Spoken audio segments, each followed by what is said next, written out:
कि मैं निर्वाणी का परिचय करवा के दे रही हूँ। उसकी और मेरी पहली जो मुलाकात है, जब वो फर्स्ट टाइम कनाडा जा रही थी, उस वक्त आर्य वजरी जी ने ऑनलाइन उसको शुभेच्छा देने के लिए, शायद वो कोरोना का ही समय था मेरे ख्याल से, और उस वक्त उन्होंने वो ऑनलाइन प्रोग्राम रखा था कि हम सभी उसको शुभकामनाएं दें और हमारी शुभकामनाएं लेकर हमारी निर्वाणी जो है वो कनाडा जाए।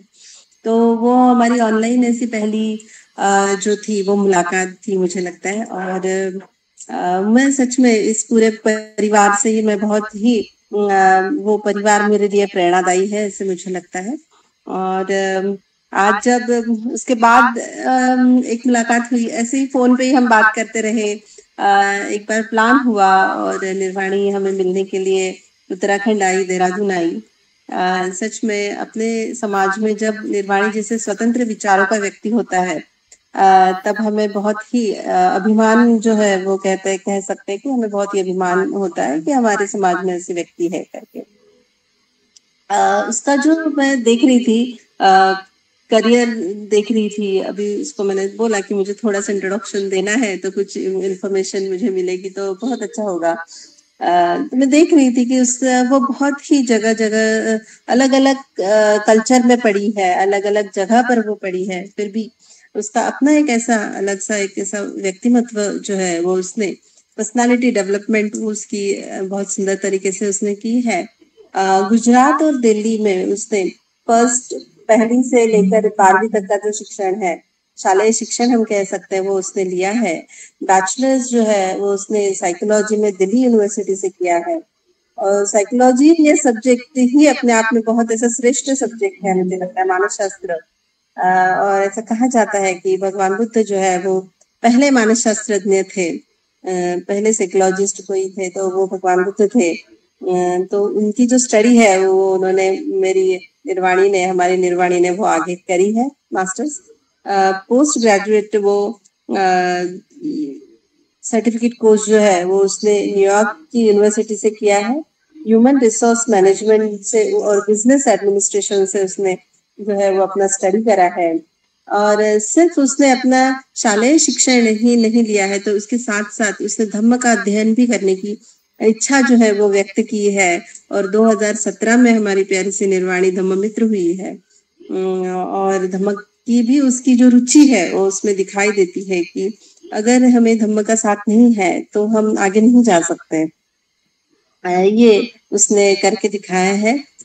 मुझे लगता है कि सबके साथ मिलनसार जो है वो एक उसका गुण मुझे बहुत अच्छा लगा। मैं देख रही थी कि मेरे बच्चों जब वो मेरे घर आई तो वो इतने इतने अच्छी तरह से वो दोनों के साथ, मेरी दोनों बेटियों के साथ वो अच्छी तरह से घुल मिल गई, मेरे साथ, मेरे हस्बैंड के साथ, पूरे परिवार के साथ बहुत सुंदर सा समय हमने बिताया है। और जो एक ही मुलाकात है उसकी 2-3 दिन की, वो एक यादगार है हमारे लिए, मेरे लिए व्यक्तिगत तौर पर। मैं ज्यादा समय नहीं लूंगी। और जो है कि मानस शास्त्र ने हमारे जीवन में कितना महत्वपूर्ण ऐसा है कि हम हमारे मन को, हमारे मतलब देखते हैं क्या उस वे से, किस तरह से हम अपने मन को देखते हैं, हमारी साइकोलॉजी को देखते हैं। हम उसके प्रति इतने सजग है क्या, इतने जागरूक है क्या, तो उसका जो महत्व है वो आज हम हमारी प्यारी निर्वाणी से सुनेंगे। तो मैं हम सब की तरफ से मैं उसको आमंत्रित करती हूँ और उसको आगे के सफर के लिए बहुत बहुत शुभकामनाएं देती हूँ। आपका स्वागत है। आपको मैं मन की जो कमल पुष्प है उससे मैं आपको आमंत्रित करती हूँ। तो निर्वाणी जी, आपका टॉपिक। सभी को महत्वपूर्ण जय भीम। इंदु जी ने बहुत अच्छी तरीके से पूछा की, उसके लिए धन्यवाद। मंजुला जी संचालन कर रही है, उसके लिए बहुत बहुत धन्यवाद। और माधवी जी ने बहुत बहुत अच्छी तरीके से मेरा इंट्रोडक्शन दिया, उसके लिए वेरी वेरी थैंक यू। और जो मेरा टॉपिक है उसमें मैं बहुत ही ज्यादा डीप में ना जाते हुए, लेकिन सारी पूरे के पूरे टॉपिक को कवर करने की मैं यहाँ पे कोशिश करूंगी। और मैं एक सवाल पूछना चाहूंगी आप सभी से कि आप लोगों को क्या जानकारी है मनोविज्ञान के बारे में, या फिर जब भी मनोविज्ञान एक जो शब्द है अगर आपके सामने आता है तो आपको सबसे पहले क्या लगता है?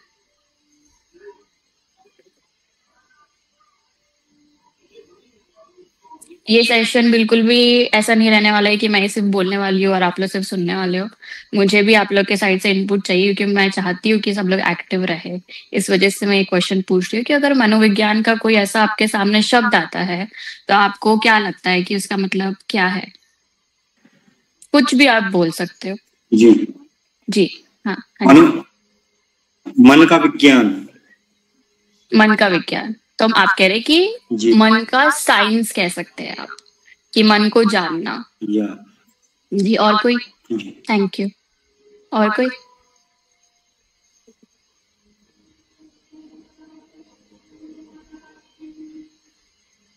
एक दो लोग आप लोग को पता है, आपको बस बोलना पड़ेगा।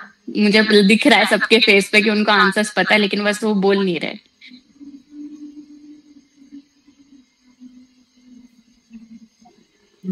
मैं कुछ बोलना चाहूँ। हाँ जी मन और वर्तन जो आपने चार ढलन जो रहती है ना, उसका अभ्यास जो रहता है वो मनोविज्ञान। मैम आपकी आवाज थोड़ी कट गई थी, आप एक बार फिर से रिपीट करेंगे?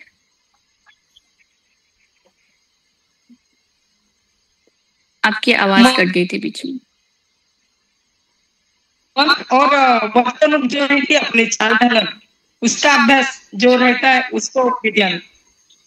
अच्छा, हाँ जी, और कोई? जो हम विभिन्न अपने आचरण को लेकर के जो एक्टिविटी करते हैं हमारे आचरण से रिलेटेड, तो वो हमारे मन के द्वारा ही तैयार होती है। तो उसको हम जैसे जो भी कोई व्यवहार करता है तो उसका उसके मन से ही बहुत गहरा संबंध होता है। तो उस मन को अच्छे से जानना, दैट इज मन का विज्ञान। मन का विज्ञान, ठीक है, थैंक यू सो मच। ठीक है, तो हम जो मेजर टॉपिक मैंने यहाँ पे लिया हुआ है वो है कि मेंटल हेल्थ, मतलब हमारी जो मन की जो स्वास्थ्य है उसके बारे में हम बात करते हैं। बात अभी होना चालू हुई है, पहले इतनी बात नहीं होती थी।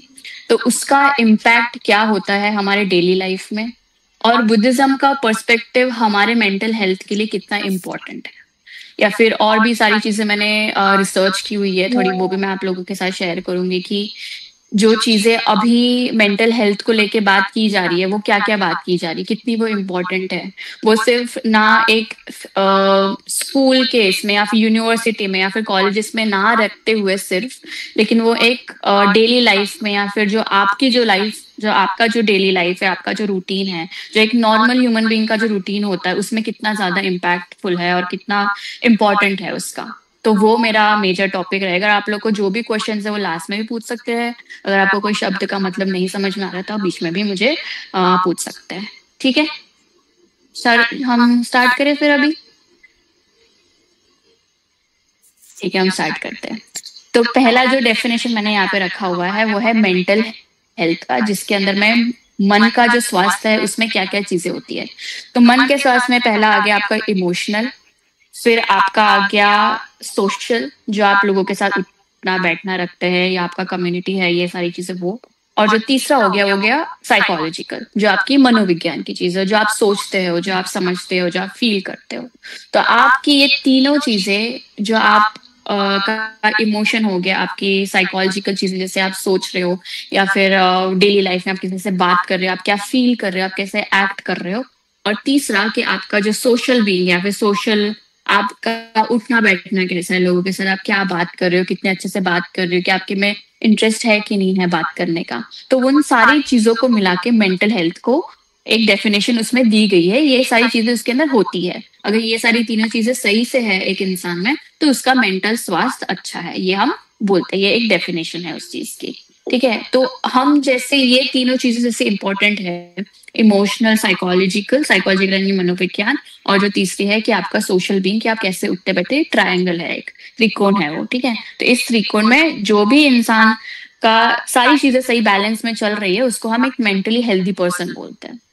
ठीक है, तो दूसरा ये चीज है इसके अंदर कि आप कैसे बात कर रहे हो, आप क्या सोच रहे हो, सोचने के बाद आप कैसे एक्ट कर रहे हो, यानी कि आपने कोई चीज सोच ली, कोई भी कार्य करने से पहले हम उस चीज को पहले सोचते हैं, फिर हम उसको फील करते हैं, फिर हम बाद में उसको एक्ट करते हैं, उसमें हमारा एक्शन आता है।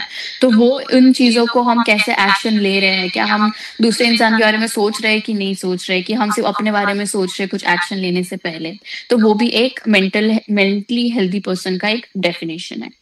तीसरा ये है कि वो आपको जो स्ट्रेस है, हमारे दिन भर के जो स्ट्रेस होता है, जिसको हम बोलते हैं कि मुझे बहुत तनाव आ रहा है, या फिर मैं सही से सोच नहीं पा रहा या सोच नहीं पा रही, क्योंकि मैं नहीं सही से सोच पा रहा या सोच पा रही, तो मैं सही से काम नहीं कर पा रही उस चीज को लेके, मुझे समझ नहीं आ रहा कि मैं उस चीज को कैसे कैसे लेके काम करूँ। हम डिसीजंस नहीं बना पाते, जो डेली लाइफ के जो डिसीजंस है। जैसे कि बहुत सारे लोग ऐसे होते हैं कि जिनको ये होता है कि उनको बेड से उठना ही बहुत बड़ा डिसीजन लगता है दिन का।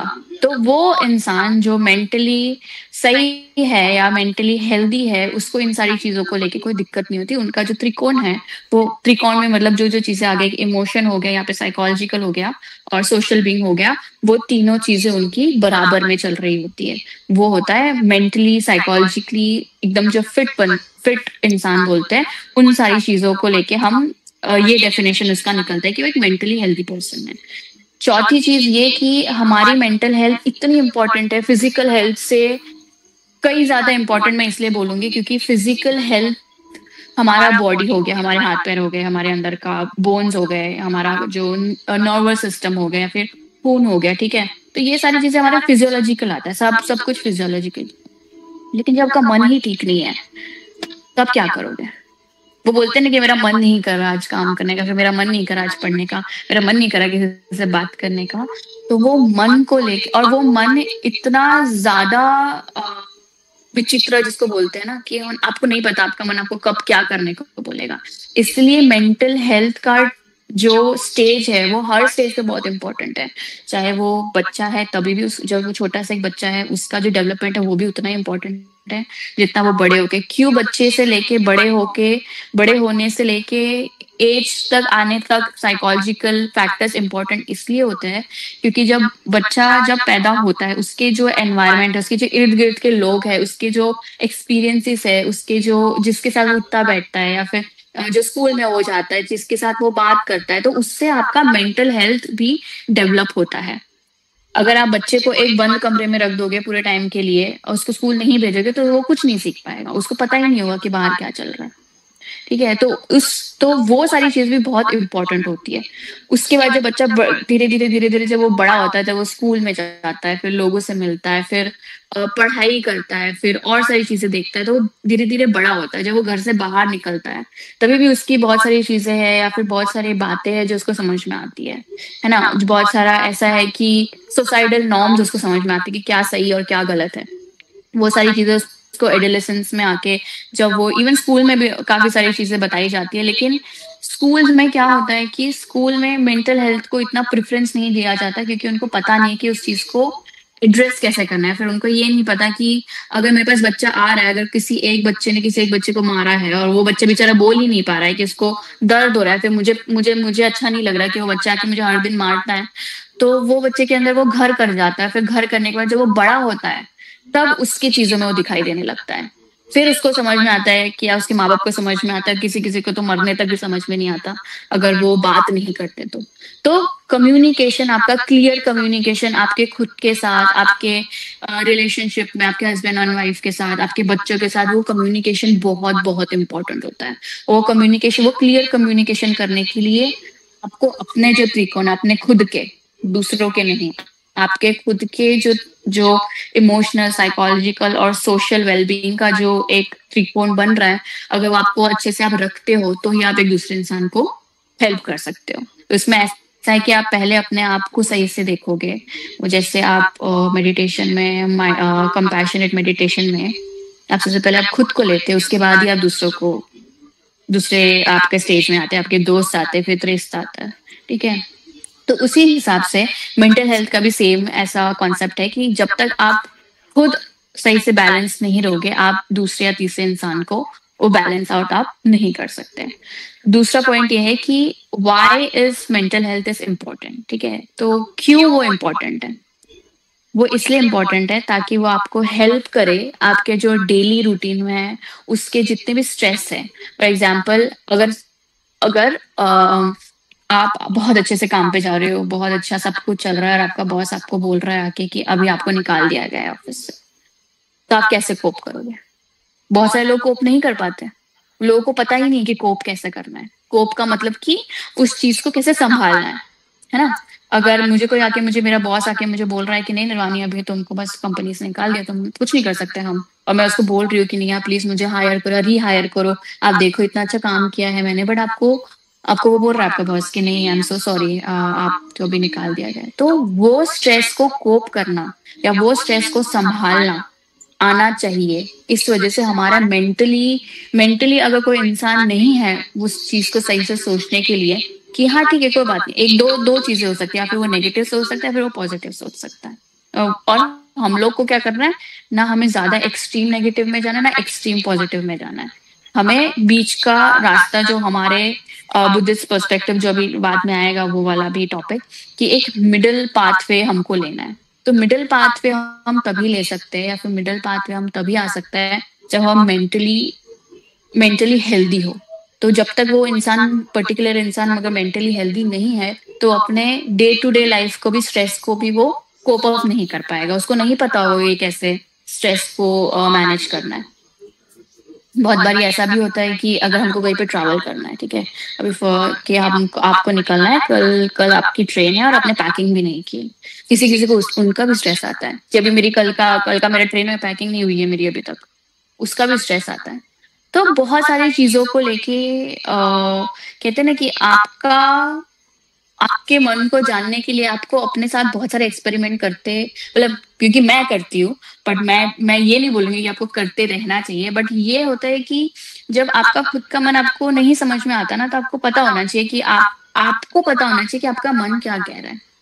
क्योंकि कोई तीसरा इंसान बोल रहा है, क्योंकि मेरा हस्बैंड मुझे बोल रहा है, क्योंकि मेरी वाइफ मुझे बोल रही है इसलिए मुझे करना है, तो आप सुनो, सब कुछ सुनो, बहुत अच्छी बात है, आपको सुनना चाहिए, लेकिन एट द एंड आपको वो करना, आपके लिए आपको तीसरा इंसान आके नहीं करने वाला। तो उस चीज का डिसीजन मेकिंग करने के लिए, फिर उस चीज को कोप अप करने के लिए, स्ट्रेस को कोप अप करने के लिए आपका मेंटल हेल्थ बहुत इंपॉर्टेंट होता है, ठीक है। और इसमें ये भी बताया गया है कि आपका मेंटल हेल्थ इसलिए भी इंपॉर्टेंट है ताकि आपका फिजिकल हेल्थ अच्छा रहे। जब तक आपका मन अच्छा नहीं है तो ना आपको मन एक्सरसाइज करने का करेगा, ना आपको मन वॉकिंग करने का करेगा, आपको कोई कुछ भी मन नहीं करेगा। और है ऐसे बहुत सारे लोग हैं जिनको मोटिवेशन की कमी होती है, जो मोटिवेटेड नहीं रहते पूरे दिन, उनको ऐसा लगता है कि यार ठीक है ना कल कर लूंगा मैं, फिर वो कल कभी आता ही नहीं है। क्यों? क्योंकि वो मेंटली इतने स्ट्रांग नहीं हो पा रहे, वो अपने आप को इतना डिटरमाइन नहीं कर पा रहे, वो अपने आप के साथ कमिटमेंट नहीं कर पा रहे कि वो कोई गोल सेट नहीं कर पा रहे कि मुझे इतने टाइम में इतना ये गोल अचीव करना है। तो आपका मेंटल हेल्थ अगर कम है, अगर मेंटल हेल्थ डाउन है, या फिर मेंटल हेल्थ की इंपॉर्टेंस अगर हमको जाननी है, तो क्योंकि मेंटल हेल्थ इंपॉर्टेंट इसलिए भी है क्योंकि आपका जो फिजिकल हेल्थ है वो अच्छा होना चाहिए। तीसरा पॉइंट ये है कि आपके रिलेशनशिप बहुत अच्छे होते हैं अगर आप मेंटली स्टेबल पर्सन हो। तो अगर आपका मेंटल हेल्थ बहुत सही है और बहुत सारी चीजें अच्छी चल रही है आपकी लाइफ में, तो आपका रिलेशनशिप जो पर्सपेक्टिव है वो भी आप सामने वाले को सुनते हो, और सिर्फ सुनने के लिए नहीं सुनते आप, क्योंकि बहुत सारे लोग ऐसे होते हैं सिर्फ सुनने के लिए सुनते हैं। दो तरीके के लोग होते हैं, एक होता है एक्टिव लिसनिंग जो सही से सुनेंगे आपकी बात, और एक होता है सिलेक्टिव लिसनिंग, वो उतना ही सुनेंगे जितना उनको उनके हिसाब से सही है उतना। लेकिन being a mentally healthy person क्यों इम्पोर्टेंट क्यों है? क्योंकि अगर आप एक्टिव लिसनिंग कर रहे हो तो सामने वाले को भी लगेगा कि हाँ वो इंसान मुझे सुन रहा है, और जब आप सुनोगे और फिर बाद में उसको बताओगे कि हाँ मैंने आपकी बात सुनी है अच्छे से, और फिर आप भी अपना कुछ इनपुट दोगे, तब समझ में आएगा उसको भी कि हाँ मतलब सामने वाला इंसान मुझे सुन रहा है। तो एक गुड रिलेशनशिप बिल्डअप करने के लिए भी आपका मेंटली हेल्दी होना बहुत ज्यादा जरूरी है। आप चौथा पॉइंट इसमें यह है कि आप अपने कम्युनिटी को वापस दे सकते हो। Community meaningful contribution to the community, मतलब कि जो मीनिंगफुल कंट्रीब्यूशन जैसे आप लोग सब करते हो है ना, हर ट्यूसडे को आके आप एक दूसरे से बात करना है, आप लोग के एक्सपीरियंसेस शेयर करना है, पूजा करना है, वो माहौल बनाना है ना, तो वो मीनिंगफुल एक कंट्रीब्यूशन आप दे रहे हो कम्युनिटी के लिए। आप यहाँ पे नहीं करते हुए आप लोग रिट्रीट्स पे भी जाते हो, अलग अलग जगहों पे भी जाते हो, लोगों से बात करते हो, अपने एक्सपीरियंसेस शेयर करते हो, तो वो भी एक मेंटली हेल्दी पर्सन का वन ऑफ दी क्वालिटी है। फिफ्थ पॉइंट ये है कि आपका काम में, आप जहाँ पे भी आपका जॉब सेक्टर है, आप उसमें भी अच्छा करते हो, इसलिए भी आपकी मेंटल हेल्थ बहुत जरूरी है ना। मेंटली अगर हेल्दी पर्सन है तो वो काम पे भी अच्छी तरह से फोकस कर पाएगा। जितने घंटे उसका काम है 9 to 5 है या फिर 8 घंटे का जो भी काम है, वहां पे भी उसकी प्रोडक्टिविटी मतलब कि उसका फोकस ऑफ टाइम। प्रोडक्टिविटी का मतलब ये नहीं कि जो काम दिया है वो काम करके आना, प्रोडक्टिविटी का मतलब ये है कि जो आप काम कर रहे हो उसमें फोकस रख के काम करना, उसमें फोकस, चाहे आप वो 2 घंटे के लिए क्यों ना फोकस है, लेकिन आपकी प्रोडक्टिविटी क्या है इसमें, आपने कितना थिंकिंग लगाया है, आप कितना सोच रहे हो उस काम में, तो उसके लिए भी आपकी मेंटल हेल्थ बहुत ज्यादा जरूरी है। और जो लास्ट पॉइंट है वो ये है कि आपको पता होना चाहिए कि आपकी पोटेंशियल क्या है। कोई और आपको आके नहीं बताएगा कि आपकी पोटेंशियल क्या है।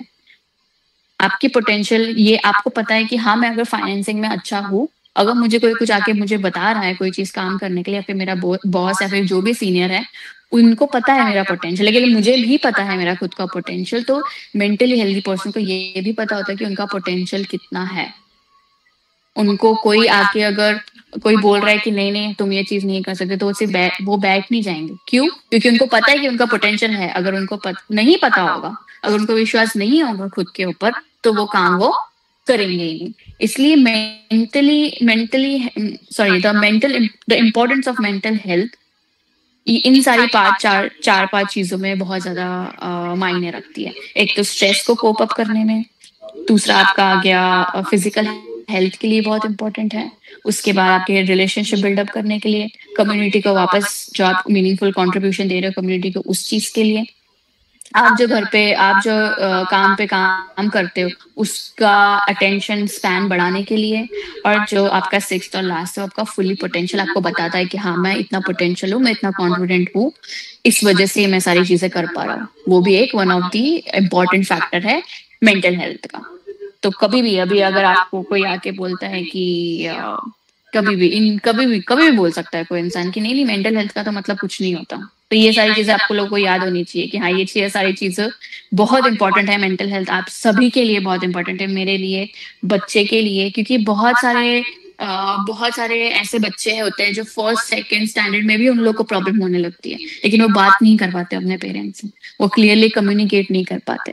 तो कम्युनिकेशन, बात करना, पूछना, और पूछने के बाद उसके ऊपर सपोर्ट करना उस चीज को, दो चीजें होती है। फिर हम सुन लेते हैं, ठीक है, फिर सुनने का हमें लगता है हाँ ठीक है वो अपने आप कर लेगा को, लेकिन अगर आपके फैमिली में कोई ऐसा है, आपको ऐसा लग रहा है कि उसको बात करने की जरूरत है, तो उसको बात करने का तो आप उसको कितना सपोर्ट कर रहे हो वो भी बहुत इंपॉर्टेंट होता है। आपका क्या इनपुट है उन सारी चीजों में, वो भी इम्पोर्टेंट होता है, ठीक है। और इसमें एक और चीज बताई गई है कि your mental health is also important. हाँ, जैसे कि मैंने आपको बताया कि आपका फिजिकल सारी चीजों को लेके भी, वो बहुत सारे लोगों को जब टेंशन होता है उनको ये नहीं पता होता कि मेरे को शोल्डर में क्यों पेन हो रहा है, उनको शोल्डर में इसलिए पेन हो रहा था क्योंकि उनको स्ट्रेस हो रहा होता है। पर ये आपको फिजियोलॉजिकल जब वो कहते हैं ना, आप उसको रेस्टलेसनेस जिसको बोलते हैं, बेचैनी जिसको बोलते हैं, बहुत सारा बेचैन हो जाता है इंसान जब उसको कभी कोई कुछ काम ऐसे करने के लिए बोलते हैं, फिर उसके पास बहुत कम टाइम होता है और उसको काम वो करना होता है, तो बेचैन है, तो उसकी सांस फूलने लगेगी। एक तो पहला ये, दूसरा उसको पसीने आने लगेंगे, ये भी होता है। तीसरा ये कि किसी को गैस होने लगती है, ठीक है। तो आपका जितना भी मेंटली प्रॉब्लम है या फिर आप जो सोचते हो, जैसे जैसे आप, क्योंकि क्या होता है ना, जब आप सोचने लगते हैं ना तो उससे आप सिर्फ सोचने ही लगते हो, फिर वो ओवर थिंकिंग आपकी बढ़ती जाती है। तो एक बार वो ओवर थिंकिंग का लूप चालू हो जाता है, उसके बाद वो सारी चीजें आपके शरीर पे दिखने लगती है। किसी को स्किन इन्फेक्शन होता है, किसी को बहुत ज्यादा स्ट्रेस होता है, तो किसी को खुजली बहुत ज्यादा आती है। तो ये सारी चीजें, और ये मतलब एविडेंस बेस्ड है, मैंने खुद अपने पेशेंट्स में खुद देखा हुआ है। जब मैं अपना बैचलर्स में मतलब पढ़ाई करी थी उस टाइम पे मैंने देखा है कि लोग इतने एंजाइटी में, इतने स्ट्रेस में, उनके फिजियोलॉजिकल मतलब जो अपीयरेंसेस है, या फिर उनको इतना ज्यादा स्वेटिंग हो रहा है, इतना ज्यादा पसीना आ रहा है, क्योंकि पसीना आ रहा है तो फिर उनमें से बदबू भी आती है। तो मतलब बहुत सारी ऐसी चीजें होती है कि मेंटली अगर आप फिट नहीं हो तो आपको क्या क्या प्रॉब्लम हो सकती है फिजियोलॉजिकली भी, तो ये सारी उसमें आती है। आपका स्ट्रोक का रिस्क बढ़ता है अगर आपका मेंटल हेल्थ अच्छा ना हो तो। दूसरा, आपको टाइप 2 डायबिटीज का हाई रिस्क होता है। और तीसरा, आपको हार्ट अटैक का भी, हार्ट डिजीज का भी प्रॉब्लम हो सकता है। तो मेंटली आपको फिजिकली चीजें, या फिर जब चोट लगती तो उसके ऊपर आप मलहम लगा सकते हैं, आपको डॉक्टर दवाई भी देगा, सब कुछ कर सकते, लेकिन एक बार मन पे अगर आपका हुआ, मतलब एक बार मन पे वो अटैक हुआ, और उसके लिए मिली सेकेंड भी नहीं लगता है मन पे अटैक होने के लिए, क्योंकि सारे इंसान, आपको नहीं पता कि आपके लिए अगर वो चीज गलत है, जरूरी नहीं वो सामने वाले इंसान को भी उतना ही दर्द होगा जितना आपको हो रहा है। और वहीं पे गैप आती है, हमेशा गैप वहीं पे आती है। अगर ह्यूमन टू ह्यूमन इंटरेक्शन या फिर कम्युनिकेशन का हम देखें, तो जहाँ तक मुझे ऐसा लगता है कि ह्यूमन टू ह्यूमन इंटरेक्शन, फिर ह्यूमन टू ह्यूमन गैपिंग इतनी ज्यादा हो चुकी है अभी कि किसी को बहुत सारी चीजों में किसी को फर्क ना पड़ना, जिसको हम बोलते हैं ना, वो हो गया है अभी। तो उस चीज के वजह से ना हमें पता होता है कि हम उस चीज को कैसे आके हम बताएं किसी को, और ना हमें ये पता होता है कि यार सामने वाला इंसान क्या मुझे सुनेगा अभी क्या। तो आपको बोलना, एक तो पहली बात तो आपको बोलना बहुत जरूरी है। आपको अगर आपको कोई भी चीजों की दिक्कत हो रही है तो कोई भी चीजों की मन में रखना ही नहीं है। मन में नहीं रखने का मतलब ये मैं बोल रही हूँ कि अगर कोई आपका ऐसा लग रहा है कि आपके काम पे अभी अभी ये मैं थोड़ा पर्सपेक्टिव, थोड़ा सा मैं काम को लेके अगर मैं बात करूं, तो बहुत सारे ऐसी इंस्टीट्यूशंस हैं अभी इंडिया में जो भी काम ही कर रही है इन सारी चीजों के ऊपर। आपको वहां पे मे बी आपका जो फ्रेंड सर्कल होगा या फिर कलीग होगा, वो आपको मे बी समझ सकता है एक पॉइंट तक, लेकिन वो भी क्या अपने एक्सपीरियंसेस भी बताएगा। तो आपका जो स्ट्रेस होगा वो तो स्ट्रेस है ही, वो अपना भी स्ट्रेस आपको दे देगा। तो इस वजह से यहाँ पे आता है, यहाँ पे हमारा बुद्धिज्म लाई करता है। उसके बाद यहाँ पे आके हमारा पर्सपेक्टिव जो है वो बुद्धिज्म को लेके, जो बुद्धिस्ट पर्सपेक्टिव है कि एक मेंटली हेल्दी पर्सन को भी कभी कभी, हमेशा हर कोई इंसान कोप अप नहीं कर सकता ना हर सारी चीजों के साथ। मैं बीइंग अ साइकोलॉजी स्टूडेंट और मैंने अपना मास्टर्स किया है, उसमें मैंने अपना बैचलर्स किया है, इतने पेशेंट्स को देखा है, हमको भी, मुझे भी स्ट्रेस आता है कभी कभी, है ना। तो मुझे भी नहीं समझ में आता कि मैं क्या करूं।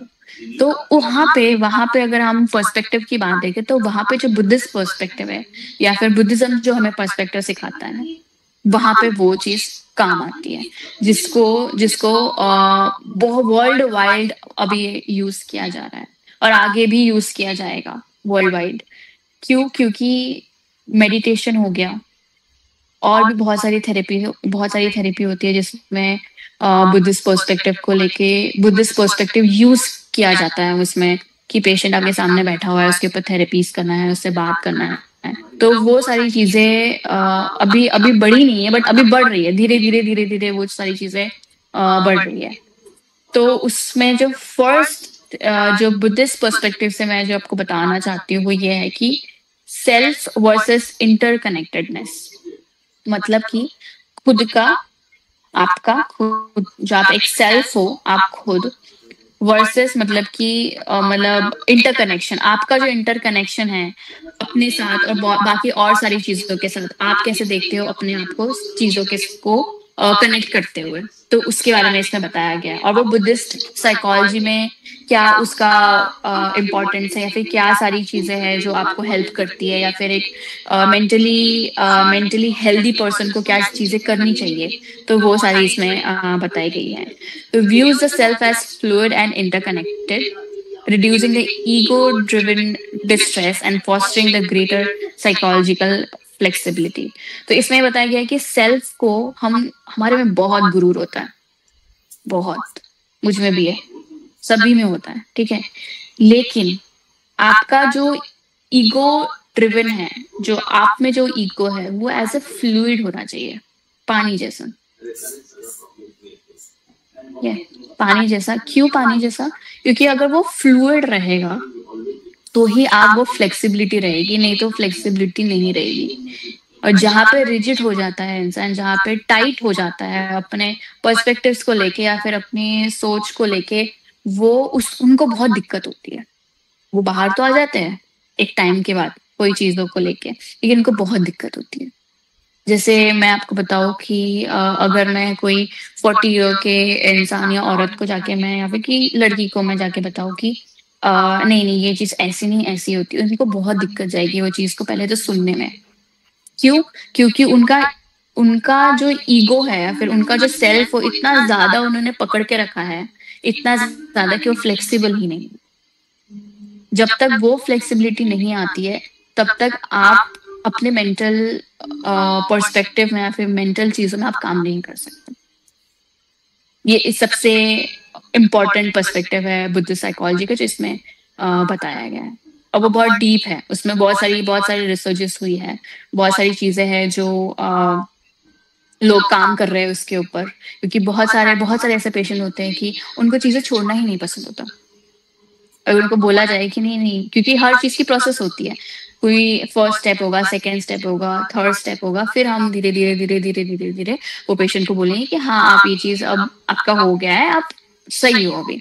लेकिन जब वो फर्स्ट स्टेप आता है, जब हम ये बोलेंगे कि वो चीज, अगर सपोज मैंने अपना लैपटॉप एक टेबल पे रखा हुआ है, वो लैपटॉप मैंने हटा के दूसरे टेबल पे रख दिया, ठीक है, तो जो सामने वाला इंसान होगा ना उसको बहुत दिक्कत होगी। क्यों? क्योंकि उसकी वायरिंग ऐसी है। क्यों? क्योंकि वो अपने सेल्फ को लेके इतना ज्यादा अटैच है, या फिर चीजों को लेके इतना ज्यादा अटैच है, या फिर अपने डिसिप्लिन को लेके इतना सारा ज्यादा अटैच है कि वो जब तक मैं वो लैपटॉप टेबल यहाँ पे लाके लैपटॉप यहाँ पे टेबल पे आके लाके नहीं रखूंगी तब तक उसकी मन को शांति नहीं मिलेगी। और ऐसे पेशेंट्स होते हैं, ऐसे पेशेंट, बट इसमें भी नॉर्मल और ऊपर का है। अगर इस एक बॉर्डर लाइन के बाद ऊपर आ गया तो वो आपको जाके काउंसलर है या फिर साइकोलॉजिस्ट है, साइकेट्रिस्ट है, उनको जाके आपको कंसल्ट करना पड़ता है एक पॉइंट पे आके। तो आपका जो ईगो है उसको कम करने का पर्सपेक्टिव आपको बुद्धिस्ट साइकोलॉजी में बताया गया है। From Buddhist perspective, we deeply connect our sense of self with others and the world around us. Mental health is not only about the individual, it is also about our relationships. So mental health सिर्फ एक individual को लेके नहीं है, सिर्फ मेरे बारे में नहीं है मेंटल हेल्थ, लेकिन वो सारे आपके आजू बाजू में जितने भी लोग हैं, आपके बच्चे हैं, आपकी बहन है, आपके भाई है, आपके हस्बैंड है, उन सभी को आप कैसे लेके चल रहे हो आगे, वो पर्सपेक्टिव को भी लेके बुद्धिज्म ने बात की है साइकोलॉजी में। दूसरा ये है कि symptoms management and root cause exploration. So इसमें आप लोगों को हमेशा आप सुनते होंगे सारे रिट्रीट्स में, सारे टॉक्स में, जो हमारा बुद्धिज्म हमें बताता है। क्या है वो एक चीज?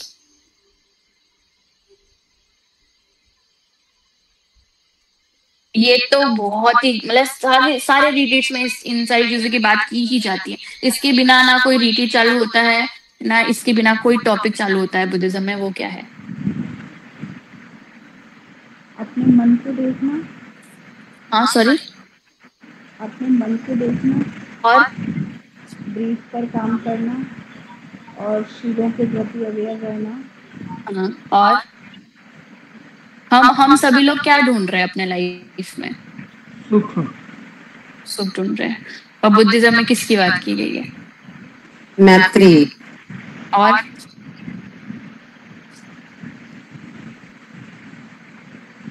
अनित्यता। मन की शांति। हमने सफरिंग की भी बात की है बुद्धिज्म में, है ना?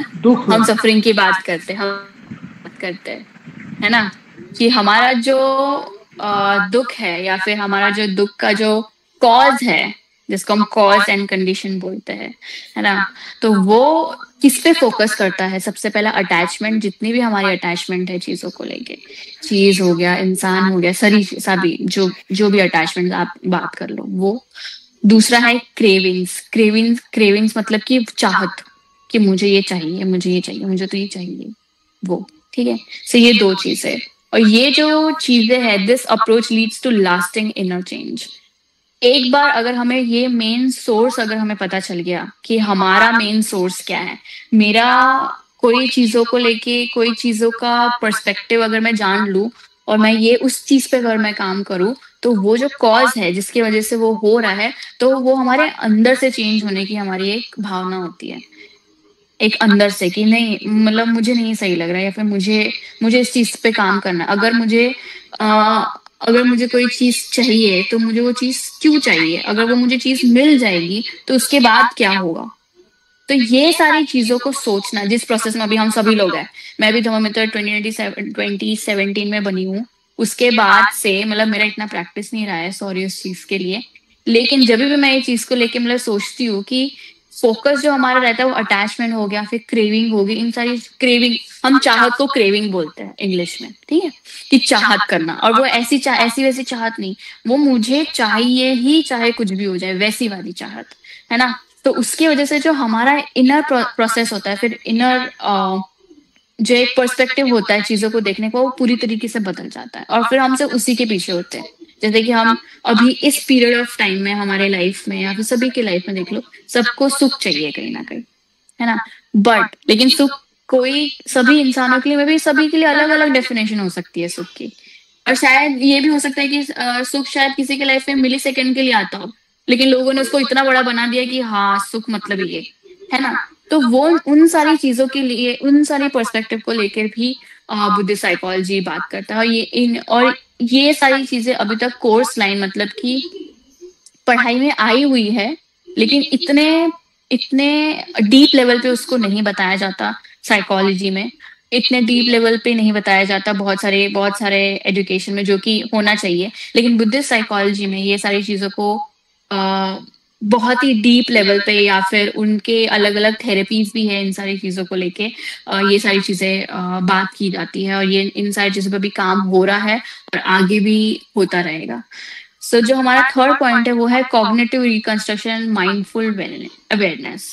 ठीक है, तो इसमें हम क्या करते हैं कि हमारे जो थॉट होते हैं, अभी मैं किसी इंसान से पहली बार मिली हूँ, ठीक है, तो जब भी हम किसी इंसान से पहली बार मिलते हैं तो हमें कुछ ना कुछ लगता है उसके बारे में, हम पहले से ही एक थॉट बना के रख लेते हैं, ये इंसान ऐसा हो सकता है, ये भी हो सकता है, या फिर ये भी होता है किसी किसी के कि हमें नहीं पता कि वो इंसान कैसा होगा जो घर पे मेहमान आने वाला है, फिर जो कुछ भी है। तो encourages non-judgmental observation of thoughts, allow them to arise and pass naturally without reactivity.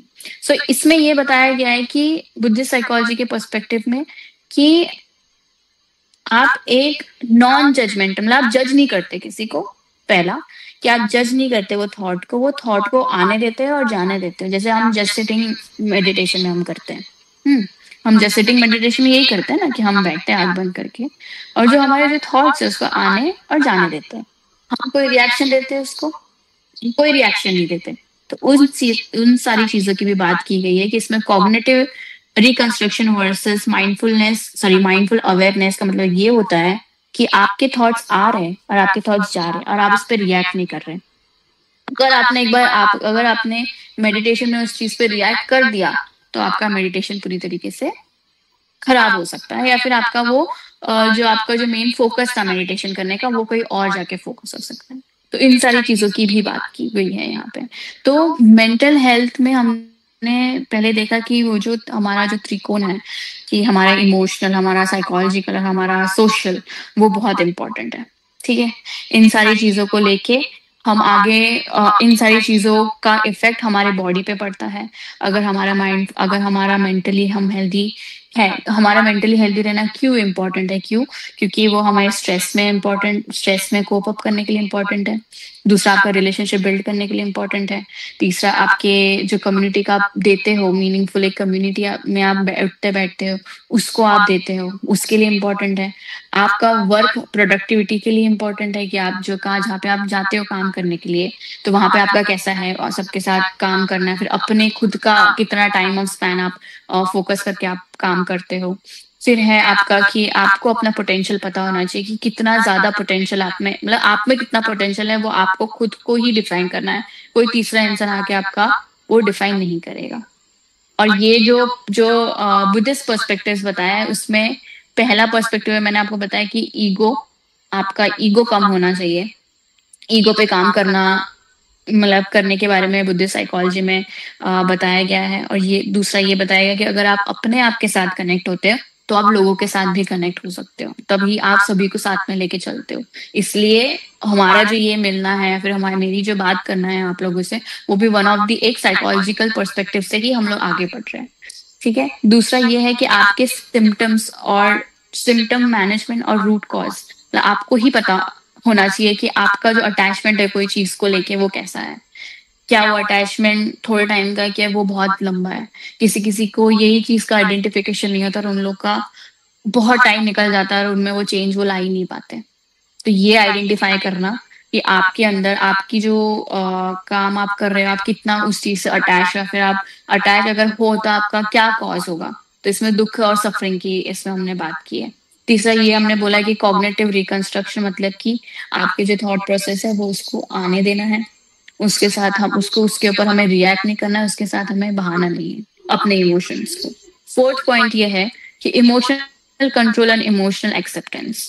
Buddhist psychology views emotion as temporary phenomena that naturally okay। तो इसमें ये बोला गया है कि जो बुद्धिस्ट साइकोलॉजी का ये पर्सपेक्टिव कि आपका जो इमोशंस है, आपके जो इमोशंस है, जो भी आपको बुरा लगता है, अच्छा लगता है, आप बहुत ज्यादा हंसते हो या फिर बहुत अच्छा लगता है आपको, तो ये सारे आपके इमोशंस है। एंगर हो गया या फिर गुस्सा, सॉरी एंगर हो गया, जेलसी हो गई, अच्छा लगना हो गया, ना अच्छा लगना हो गया, तो ये आपकी इमोशंस है, ये बेसिक इमोशंस होती है हमारी। ठीक है, तो बुद्धिस्ट साइकोलॉजी जो है वो इमोशंस को एज अ टेम्पररी चीज देखता है। अब आप गुस्सा भी बना, आप सिर्फ बहुत कम टाइम के लिए होते हैं वो गुस्सा, एक 2 मिनट या 30 सेकेंड के लिए कि हाँ उसने मेरे साथ ऐसा कुछ किया और मुझे वो गुस्सा आया।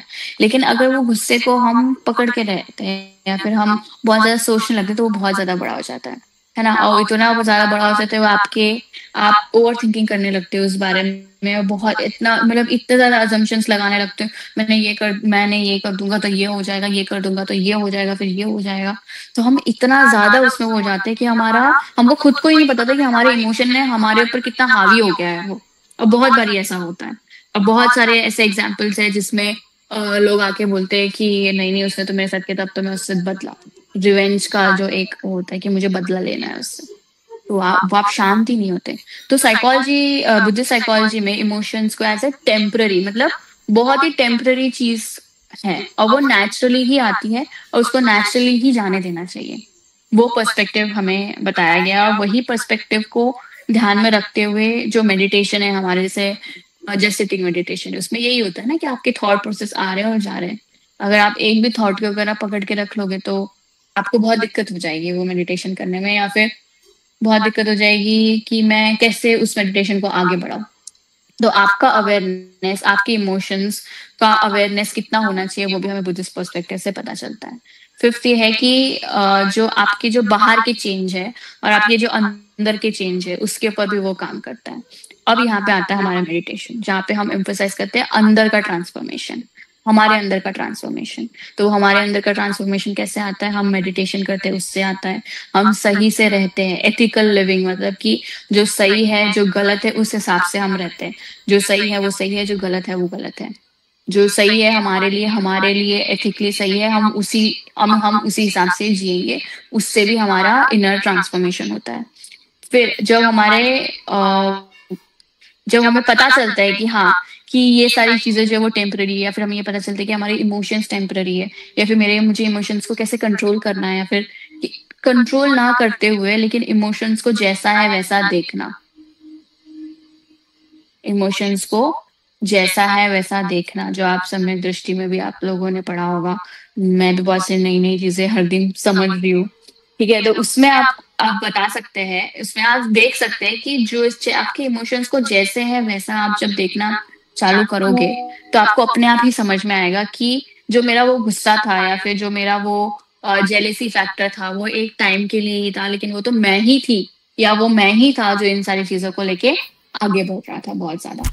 तो उसमें ये बताया गया है कि वो आपके मेडिटेशन के थ्रू, ठीक है, आपके एथिकल लिविंग के थ्रू, कि आपका जो जैसा आपका एथिकल लिविंग है वो, और तीसरा कि जब आपका जो फाउंडेशन होता है कोई चीजों को जानने का, अगर आपको बहुत अच्छे से समझ में आता है तो भी आप बहुत ही अच्छे से जी सकते हो। आपको किसी से कोई क्या कहते हैं उसको, किसी से कोई प्रॉब्लम नहीं होगी, आप अपना आराम से जी रहे हो, आप लोगों को भी जीने दे रहे हो। ठीक है, तो वो पर्सपेक्टिव भी हमें साइकोलॉजी में बताया जाता है। इसमें बताया गया है कि जो बुद्धिस्ट टीचिंग्स है मेंटल हेल्थ के ऊपर, जो आपके 4 नोबल ट्रुथ है, उसमें बहुत इंपॉर्टेंट है. Buddhism offers a way to improve your mental well-being. It teaches a main focus on understanding a suffering and finding the freedom from mental pain. So Buddhism आपको offer करता है, Buddhism आपको एक जरिया है जिससे आप अपना मेंटल वेलबींग बहुत अच्छी तरीके से सुधार सकते हो, और सुधारने के साथ साथ आप उसको समझ भी सकते हो और वो पेन में से बाहर भी आ सकते हो. ये हमको 4 नोबल ट्रूथ जो है हमारे, वो उसमें बताए गए. तो क्या क्या है हमारे 4 नोबल ट्रूथ?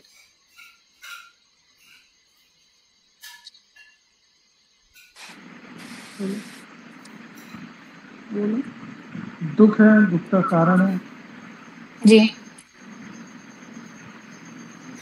और जो दुख है दुख का कारण है, और दुख समुदाय और दुख को निरोध प्रतिप्रदा है, मतलब दुख को ठीक किया जा सकता है.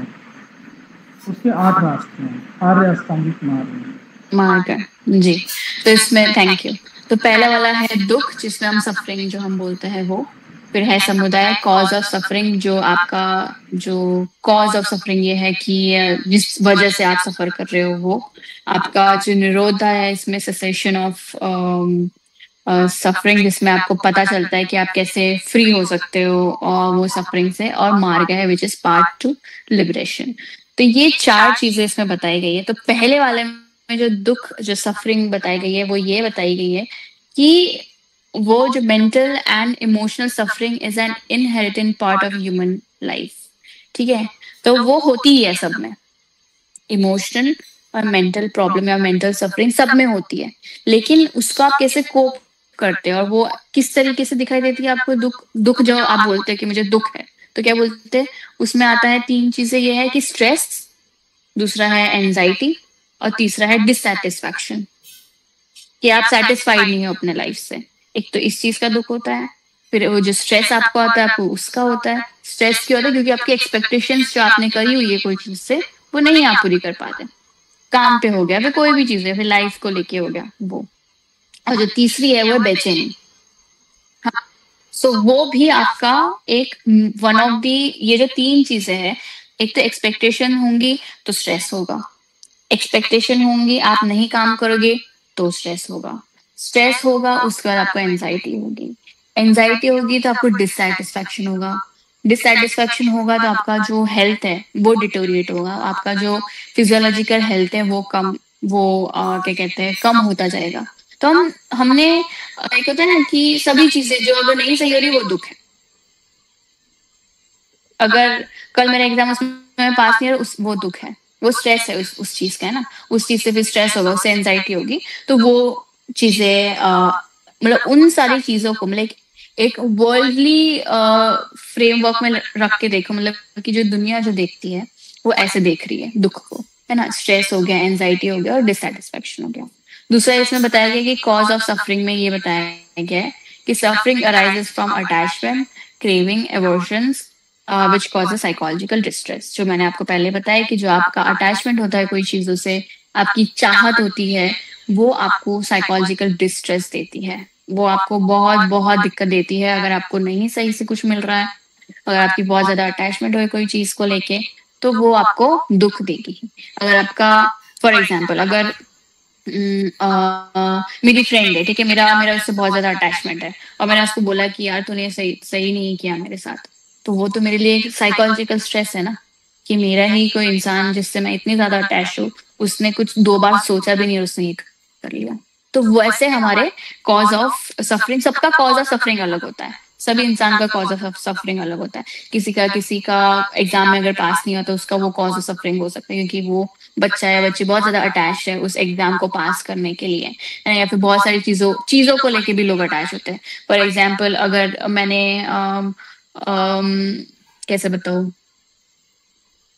कोई पेन है, पेन अगर मैं जब तक यहाँ पे नहीं रखती, अपने पास में नहीं रखती, तब तक मैं वो दूसरी वाली एग्जाम पास नहीं होंगी. ऐसे भी होता है. अगर जब तक मैं वो रुमाल अपने जेब में नहीं रखूंगा, तो मैं पास नहीं होंगा उस एग्जाम में. तो वैसी अटैचमेंट्स, समझ रहे हो, वो वाली भी अटैचमेंट आपका साइकोलॉजिकल डिस्ट्रेस को मतलब वन ऑफ द रीजन है वो साइकोलॉजिकल डिस्ट्रेस के लिए। तीसरा ये है कि cessation of suffering, freedom from suffering is possible.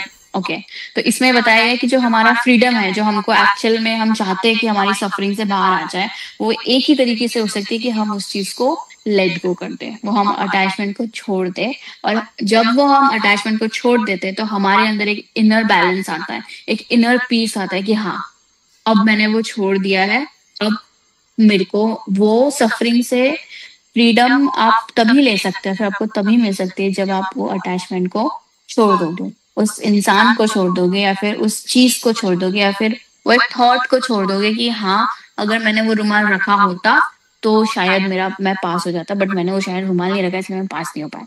तो वो एक आपका थॉट प्रोसेस जो है आप चलता है दिमाग में, वो उन सारी चीजों को लेके भी आपका फ्रीडम ऑफ सफरिंग या सेसेशन ऑफ सफरिंग आप कर सकते हैं। इसमें ये चीज बता कि लेटिंग गो ऑफ अटैचमेंट की ही बात मैं बार बार करूंगी, क्योंकि अटैचमेंट की बात साइकोलॉजी में भी की हुई है, अटैचमेंट की बात बुद्धिज्म में भी की हुई है।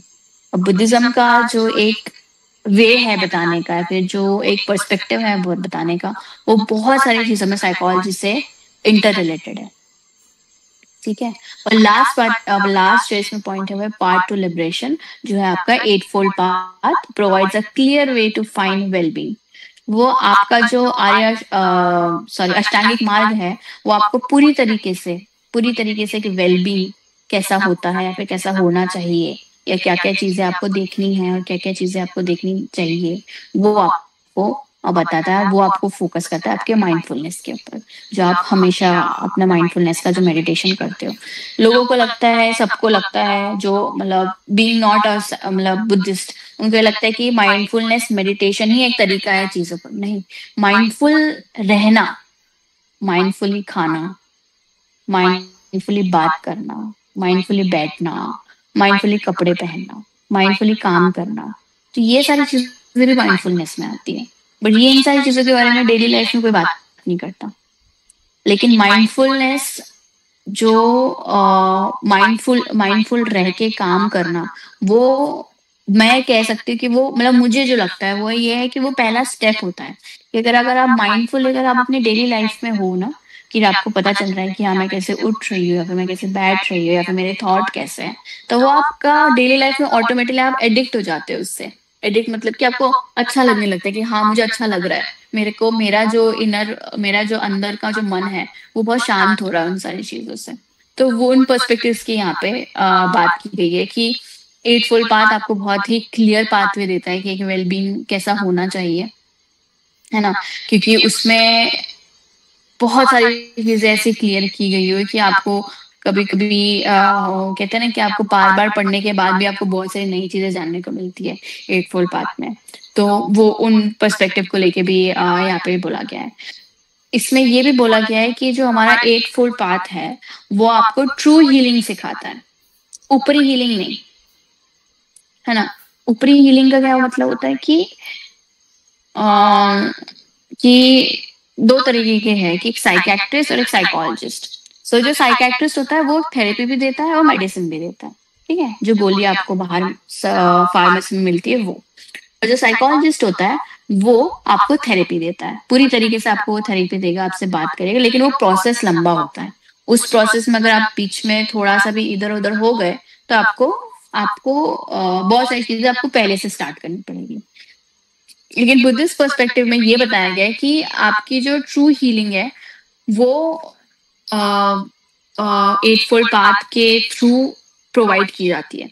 उसमें ये बताया कि Buddhist psychology teaches that true healing happens not just inside a person, it also depends on how we interact with the world, है ना। उसमें ये बोला गया है कि आप सिर्फ अंदर से नहीं, आप अपने आप को ही हील नहीं करते। ट्रू हीलिंग सिर्फ वही नहीं होती जो आप अपने अंदर को ही अंदर वाले इंसान को ही अच्छे से हील करो, लेकिन आप दूसरों के साथ कैसे हो, आप दूसरों के साथ कैसे इंटरेक्ट कर रहे हो, वो पर्सपेक्टिव में भी चीजें बताई जाती है 8-fold पाथ में, जो बुद्धिस्ट साइकोलॉजी के पर्सपेक्टिव से है। दूसरा ये है कि living ethically means using kind words, अच्छे से बात करना, अच्छे शब्द यूज करना बात करते टाइम, आपके एक्शंस अच्छे होने चाहिए, ठीक है। आप जो अपना पैसा कमा रहे हो या फिर आप जो लाइवलीहुड होगा आपका, ईमानदारी से आप काम करना चाहिए आपको। तो इससे क्या होता है कि आपको हेल्प करता है एक अच्छी और ट्रस्टवर्दी सोसाइटी बनाने में। तो अगर आप अच्छी और ट्रस्टवर्दी आप सोसाइटी बनाओगे तो आप ज्यादा से ज्यादा मीनिंगफुल एक्शन लेके या फिर मीनिंगफुल कंट्रीब्यूशन आप दे सकते हो कम्युनिटी को। और ये भी बोला गया है कि mental health is connected to many things. It shows that our happiness and suffering relate closely what others experience। ये भी बहुत सही बात बोली है कि आप अपने लिए तो अच्छा फील करोगे ही, लेकिन जब आप अपने वजह से किसी और का अच्छा करते हो, किसी और का एक्सपीरियंस आप अच्छा बनाते हो, उससे भी हम वो पर्सपेक्टिव को लेकर भी इसमें बात की गई है कि आपको अपना तो ठीक करना ही है, पर आपको और 2-4 लोगों का सही करना है। वो भी आपका सफरिंग से बाहर निकलने का एक जरिया है। जैसे कि आप ये भी बोल सकते हो कि हमारे इसमें नॉर्मल लाइफ में हम बेस्ट फ्रेंड्स बोलते हैं ना, कि मेरी बेस्ट फ्रेंड के साथ मैं अपनी सारी चीजें बताती हूँ, जो मेरी बहुत अच्छी दोस्त है मैं उसको सारी चीजें बताती हूँ, तो वो बाद में आपको अच्छी सारी चीजें बताती है कि हाँ नहीं ये सही है, ये सही है। तो हमारे बुद्धिज्म में कल्याण मित्र का भी कॉन्सेप्ट है ना। तो वो कल्याण मित्र जब आपसे आप बात करते हो एक दूसरे से, वो एक जो कॉन्सेप्ट मैं वो एक एग्जाम्पल इसलिए ले रही हूँ ताकि आप लोगों को समझ में आए कि मैं क्या बोलना चाह रही हूँ, कि उसमें जो काइंड वर्ड्स वो यूज करते हैं, उसमें आपको चीजें वो बताते हैं, समझाते हैं, अपने एक्सपीरियंसेस से समझाते हैं। तो वो समझाने के बाद आप जब समझ जाते हो, तो मैं इतना मतलब मुझे ऐसा लगता है कि आप अगर सुनते हो तो आप भी 4 लोगों को बता पा रहे हो उस बारे में ना, कि हाँ कि अगर दिक्कत हो रही है तो मेरे जैसा कोई और इंसान भी है जिसको दिक्कत हो सकती है। और इसमें कोई जेंडर का नहीं है कि कोई मेल है या फीमेल है, सारे की सबकी इमोशंस रिगार्डलेस ऑफ जेंडर, ये बहुत इंपॉर्टेंट है मेंटल हेल्थ में। Regardless of gender is important. इसमें जेंडर का कोई नहीं है कि क्योंकि वो आदमी है इसलिए उसको इमोशंस उनको तो रोना ही नहीं आता, फिर उनके पास इमोशंस ही नहीं होते। नहीं, ऐसा नहीं होता। वो भी इंसान है, उनके पास भी इमोशंस है, उनको भी इच्छा होती है बात करनी, उनको भी लगता है कि मुझे कोई सुने करके, है ना। तो वो इन सारी चीजों के बारे में बात की कि जो एक्सपीरियंसेस आप शेयर करते हो एक दूसरे से, या फिर आप ये चाहते हो, या फिर ये जो इंट्रैक्शन है या फिर डिपेंडेंसी है, वो बहुत ज्यादा इंपॉर्टेंट है आपके मेंटल हेल्थ के लिए। लास्ट में मैं ये बताना चाहूंगी कि जो 4 चीजें हैं जो एम्फसाइज करती है हमारे मेंटल हेल्थ को, वो है मेत्ता, जो लविंग काइंडनेस पहला, दूसरा है आपका करुणा, तीसरा है आपका मुदिता, और आपका फोर्थ है उपेक्षा। ठीक है, तो ये जो चारों जो क्वालिटीज हैं वो एक्चुअल में एक पर्सन होता है। हर किसी में मेत्ता होती है, हर किसी में करुणा होती है, हर किसी में मुदिता होती है, और हर किसी में उपेक्षा होती है। और वो आप मेजर नहीं कर सकते, उसका कोई तोल भाव नहीं है। आप सबके अंदर वो इमेजरेबल, मतलब आप उसको मेजर नहीं कर सकते, उस सेंस में है। सभी के पास है वो क्वालिटीज। ठीक है, तो वो क्वालिटीज को भी उस क्वालिटीज को डेवलप करने में और स्ट्रेंथन करने में, उन सारी चीजों को आगे बढ़ाने में भी बुद्धि साइकोलॉजी बात करता है। कि आपका जो लविंग काइंडनेस है, कि आप विश करते हो कि सभी लोग खुश रहे, आप विश करते हो कि सभी लोगों को आप अच्छे से एक होता है ना कि एक वार्मथ के साथ आप वेलकम करें, कि हाँ कि मतलब अच्छे से एक्सेप्ट करें। जब तक आप, और वो क्यों उसमें बताया गया लविंग काइंडनेस, क्योंकि आप जब तक खुद को एक्सेप्ट नहीं करोगे, खुद को प्यार नहीं करोगे, खुद को वो एक चाहत नहीं दोगे, तो वो सामने वाले को भी आप कनेक्ट नहीं कर सकते, वो मेत्ता आप नहीं दे सकते। दूसरा ये है करुणा, जिसमें हम बताते हैं कि जो a desire to elevate the suffering, grounding the therapeutic presence and ethical action। तो जो compassion है, इसमें compassion में बताया है कि आपके जो ethical actions है, जो आपके जो सही actions है, वो भी बहुत ज्यादा काम करते हैं in perspective to mental health। और आपको बहुत अच्छे से पता है कि करुणा एक ऐसी चीज है कि उसके लिए कोई टैक्स नहीं लगता, उसके लिए कोई पैसा नहीं लगता।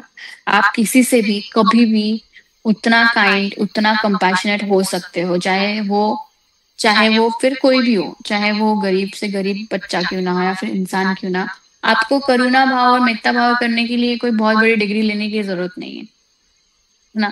वो और वही चीज इसमें बताई गई है कि वो इमेजरेबल है, वो हर किसी में होता है, लेकिन हम उसको यूज नहीं करते। हमें ऐसा लगता है कि हम क्यों यूज करें, बट आपके पास वो चीज है। जब तक आप वो करुणा भाव या फिर वो काइंडनेस अगर आप दिखाओगे नहीं, तो सामने वाले को पता कैसे चलेगा कि ऐसे भी कोई इमोशन होता है। और वो नहीं पता होता, बहुत सारे लोगों को नहीं पता होता, क्योंकि उनके घरों में नहीं सिखाया जाता ये। उनके घरों में ये बताया जाता है बहुत सारे लोगों के कि अगर लड़का है तो उसको करुणा भाव नहीं दिखाना है। आप अगर लड़के हो तो आपको एकदम स्ट्रांग रहना है और आपके में ये इमोशंस होने ही नहीं चाहिए, बिल्कुल भी नहीं, वैसा नहीं होता। करुणा और मेत्ता का, और वो जो आप माइंडफुल जो आप कंपैशनेट मेडिटेशन करते हो अपना, ठीक है, तो उसमें जो वो करुणा भाव का जो बताया जाता है पूरे मेडिटेशन में, उसका पीछे का अगर आप देखोगे तो वही है कि जब तक आप खुद में वो करुणा नहीं है अगर, तो वही आप दूसरों को नहीं ले पाओगे ना। और वो आप दूसरों को नहीं ले पाओगे तो आप ये एक्सपेक्ट नहीं कर सकते कि आप अपने सफरिंग से बाहर आओगे और आप 4 और लोगों को सफरिंग से बाहर निकाल पाओगे, नहीं। उसके लिए आपको भी वो करुणा का जो भाव आ रहा है ना, उसको निकलने देना पड़ेगा। जब तक वो नहीं निकलेगा, तब वो 4 लोगों तक नहीं जाएगा, तो उनको भी नहीं पता होगा कि करुणा का मतलब क्या है। तो वो चीज भी उसमें बताइए कि जब तक आप इसको डेवलप करते हो, स्ट्रेंथन करते हो, वो तभी होता है जब आपकी प्रैक्टिस में वो होता है, हर दिन, हर किसी के साथ, ठीक है। और तीसरा पॉइंट है इसमें मुदिता, जिसमें एम्पैथेटिक जॉय बताया गया है, जिसमें आप दूसरों की सक्सेस को लेके आप खुश होते हो।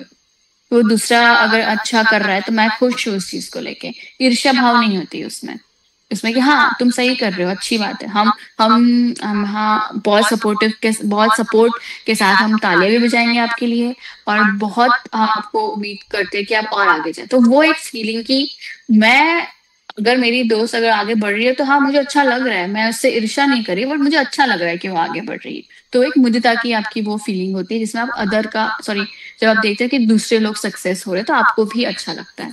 उपेक्षा का ये बताया गया है कि आपका जो अंदर का जो स्टेडीनेस है, वो आप उसको बैलेंस करते हो, जिससे आपके जो इमोशंस है, जितने भी आपके इमोशंस है, जो नॉन रिएक्टिव प्रेजेंस है, जैसे कि आपको पता होता है कि आपको कौन से टाइम पे कितना रिएक्ट करना है, आप बहुत ज्यादा बैलेंस होते हो अंदर से। तो वो बैलेंस भी तभी आता है जब आप अपनी खुद की प्रैक्टिस हमेशा रखते हो। तो ये सारी बातें और भी चीजें हैं इसमें, मैंने रिसर्चेस के बारे में भी लिखा हुआ है, लेकिन उसको लेके मैं इतना नहीं बात करूंगी। और लास्ट में मैं ये बोलना चाहूंगी कि कंपैशन और जो लविंग काइंडनेस का जो इम्पोर्टेंट है हमारे मेंटल हेल्थ में, वो ये है कि उसकी थेरेपीज भी दी जाती है, ठीक है। हमारे जो अभी मैंने जो 4 आपको बातें बताई, उसके बेस पे थेरेपीज भी की जाती है।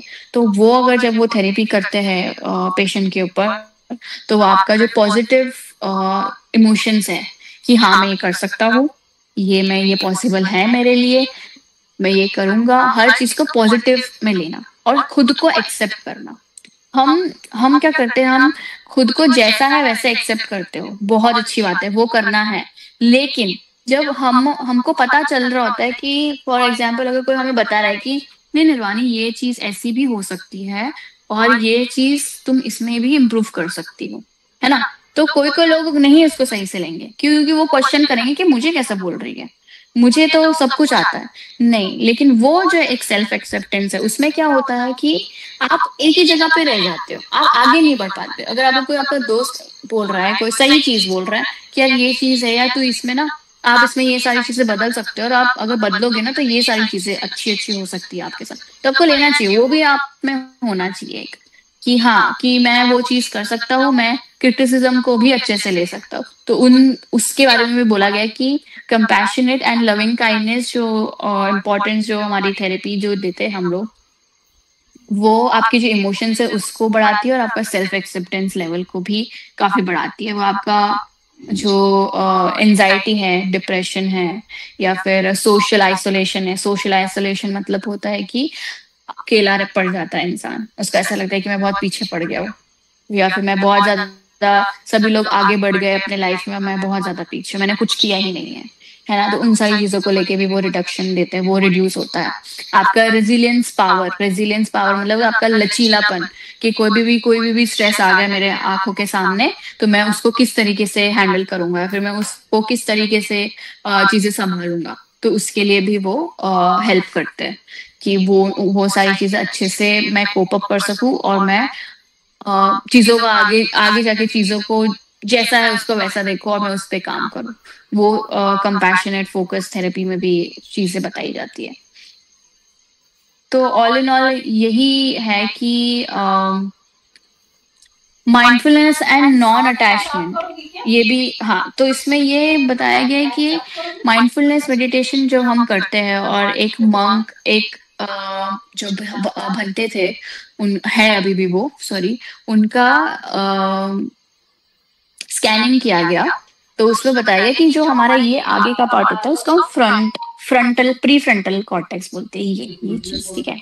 और जो बाकी की चीजें हैं ये हमारे इमोशंस और इन सारी चीजों के लिए होता है, या पीछे का साइड का, ठीक है। तो इसमें बताया गया है कि जो आप माइंडफुलनेस मेडिटेशन करते हो उससे आपका जो स्ट्रेस है और जो एंजाइटी है वो कम होती है।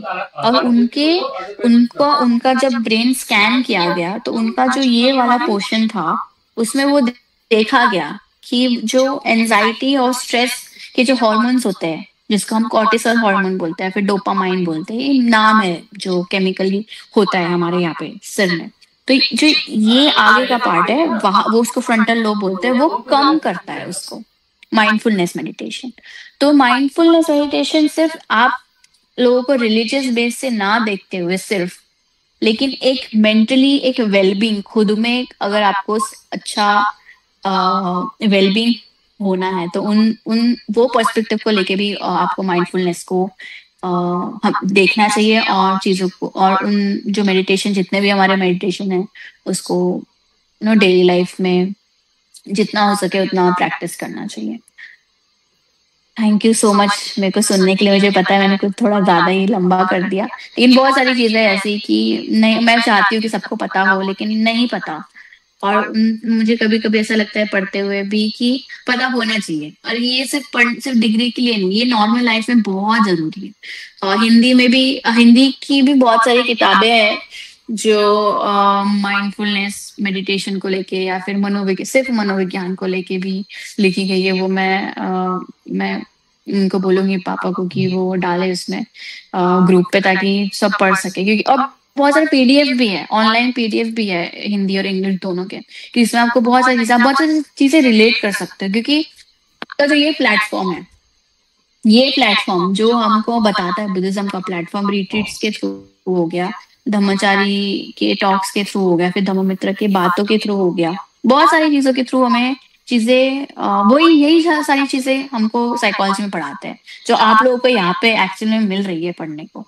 और हर दिन हमेशा वही चीजें बताना, क्योंकि ये रिपीट होता रहता है ना, हर साल यही स्टूडेंट को यही सारी चीजें बताई जाती है। तो यहाँ पे भी बहुत सारी चीजें ऐसी है, और यहाँ पे तो नए नए रिसर्चेस के साथ आपको चीजें बताई जाती है। फिर यहाँ पे तो एक्सपीरियंस करते हैं खुद धम्माचार्य धम्ममित्र, उनके खुद के एक्सपीरियंसेस होते हैं, उनके खुद का माइंडफुलनेस मेडिटेशन का एक्सपीरियंस आपको बताते हैं।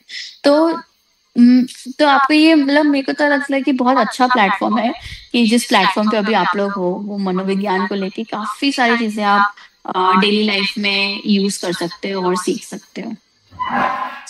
थैंक यू सो मच धम्माचारिणी आर्यवत जी और धम्माचारी मंजू कुमार जी, उन्होंने मेरे को ये मौका दिया आप लोगों के सामने रह के बात करने का।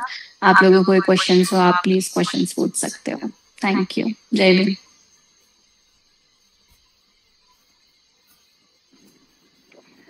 वंडरफुल, बहुत ही सुंदर, बहुत अच्छा निर्वाणी ने बताया, और बहुत सारी बातें बुद्धिज्म के पर्सपेक्टिव में बताई मनोविज्ञान को लेकर, और बुद्धिज्म से कैसे मनोविज्ञान को जोड़कर जो चीजें बताई वो बहुत ही अमेजिंग बताई सच में। और बहुत सारी चीजें, मतलब मुझे तो आज बहुत सारी चीजें नई पता लगी है। और देखिए, बुद्धिज्म में भी यही बातें बताई जाती है कि जो मनुष्य है वो साइकोफिजिक्स होता है, यानी वो नाम रूप, यानी मन और शरीर जो दिखाई देता है, शरीर और मन, उसको मिलाकर बनता है। तो शरीर के लिए तो हम बहुत सारे काम करते हैं, खाते पीते हैं, है ना, ये सब कुछ उसके देखभाल करते हैं, नहाना धोना, दवाई करना, कुछ हो गया, सब कुछ करते हैं। लेकिन मन के लिए हम क्या करते हैं, है ना? मन के बारे में हमारा इतना अध्ययन ही नहीं होता कि मन के बारे में भी हमें कुछ ये करना चाहिए। तो बहुत सारी बातें निर्वाणी ने बताई मुझे, तो मतलब बहुत ही अच्छा लगा जिस तरीके से उन्होंने बताया कि किस तरीके से स्ट्रेस कॉप करना चाहिए और किस तरीके से, यानी जो मेंटल हेल्थ है वो गुड रिलेशनशिप को मेंटेन करती है, उसके लिए भी हमारी मेंटल हेल्थ जरूरी है। हमारी पोटेंशियल क्या है इससे उससे हमें पता चलता है। जब हमारी मेंटल हेल्थ अच्छी होगी तो हमें पता चलेगा कि हमारी कितनी क्षमताएं हैं हमारे अंदर, अलग अलग कलाएं हैं हमारे अंदर, सीखने की जो चीजें हैं हमारे अंदर वो सब चीजें हैं। तो वो सब हमें, हमारी मेंटल हेल्थ अच्छी होती है तभी हमें चीजें पता चलती हैं। और अगर मेंटल हेल्थ ही अच्छी नहीं होगी तो केवल शरीर से कुछ भी काम नहीं हो सकता, मतलब फिर शरीर मानो किसी काम का ही नहीं है। तो उस मेंटल को माइंडफुल बनाना, माइंडफुलनेस की प्रैक्टिस करना, वो बहुत ही यानी जरूरी बातें हैं, बुद्धिज्म ने भी बताई है वो चीजें। और आज निर्वाणी ने भी ये बातें बहुत अच्छी तरीके से बनाई, तनाव किस तरीके से आता है और कारण क्या है। फिर उन्होंने 4 जो ये बताया, 4 नोबल ट्रुथ बताए उन्होंने, उसके बारे में भी बहुत सुंदर उनका जो एक्सपीरियंस रहा, उनका जो काम करने का तरीका है, उसके अपने अनुभव के हिसाब से जो उनके जो लोग उनके कांटेक्ट में आते हैं उनके ऊपर वो किस तरीके से उसमें काम कर रहे हैं, उसमें तमाम चीजें उन्होंने बताई। तो बहुत बहुत मैं उनका धन्यवाद करती हूँ और ऐसे उम्मीद करती हूँ कि बार बार वो हमारे बीच में आए और अपने इस अध्ययन को लेकर और भी हमारे साथ शेयरिंग करें। और इसके अलावा उन्होंने कल्याण मित्रता को भी छुआ और इसके अलावा उन्होंने 4 ब्रह्म विहार को भी बताया और अष्टांगिक मार्ग को बताया, तमाम चीजें उन्होंने बताई। इसके लिए मैं उनका बहुत बहुत धन्यवाद और आभार व्यक्त करती हूँ।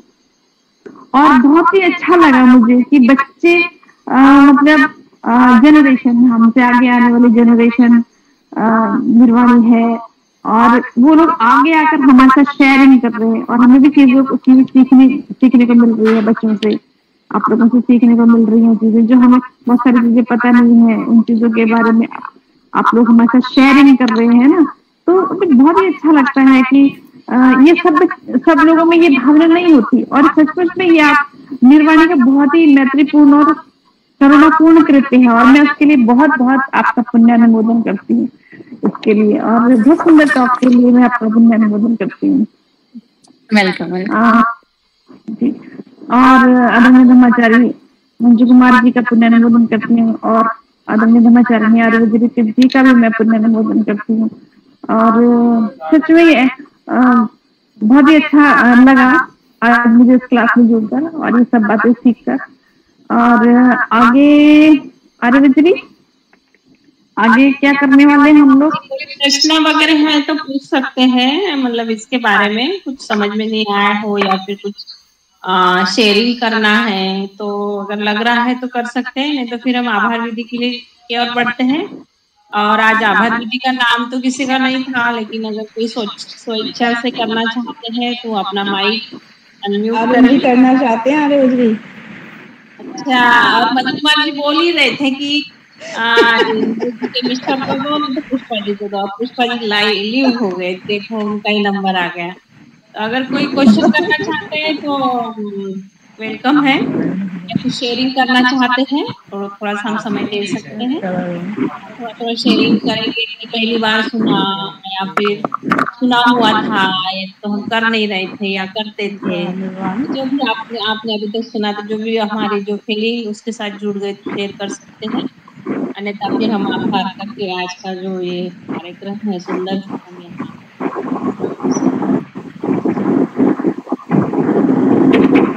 जिनको भी प्रश्न पूछने वो अपने माइक ऑन करके अपने प्रश्न पूछ सकते हैं और निर्वाणी उनका जवाब देंगे। हेलो जी, जय भीम, नमो बुद्धाय। जय भीम, नमो बुद्धाय।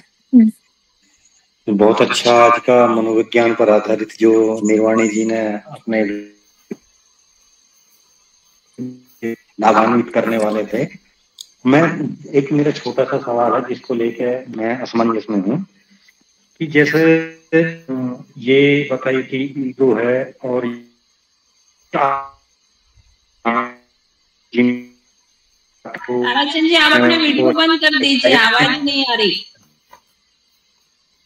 वीडियो बंद करके आएगी?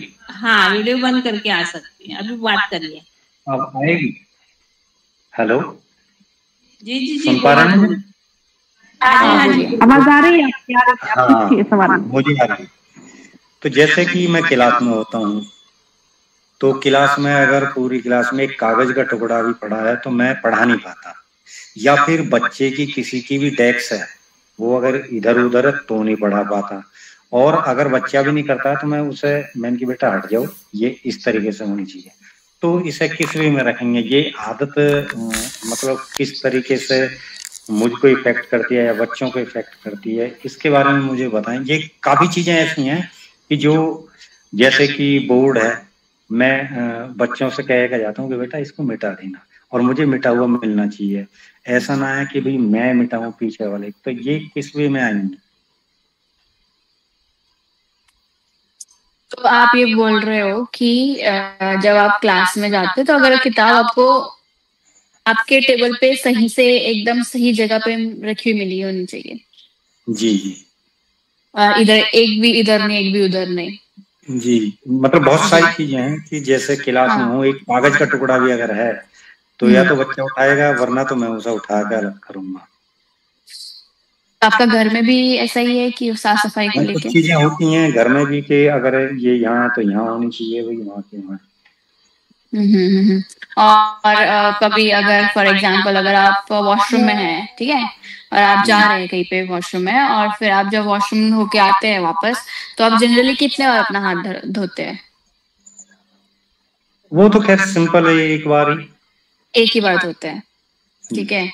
हाँ, तो और जब आप घर पे होते हैं तो आपकी जो चीजें होती है, अगर कबर्ड में अगर इधर से उधर हो जाए तो आप खुद सही करते हो, या फिर आपका एंगर ऐसा आता है कि नहीं मेरा कबर्ड किसी ने छुआ है और नहीं मैं सही से रखना चाहता हूँ उसको? ज्यादातर मतलब स्वयं ही करने की कोशिश की जाती है।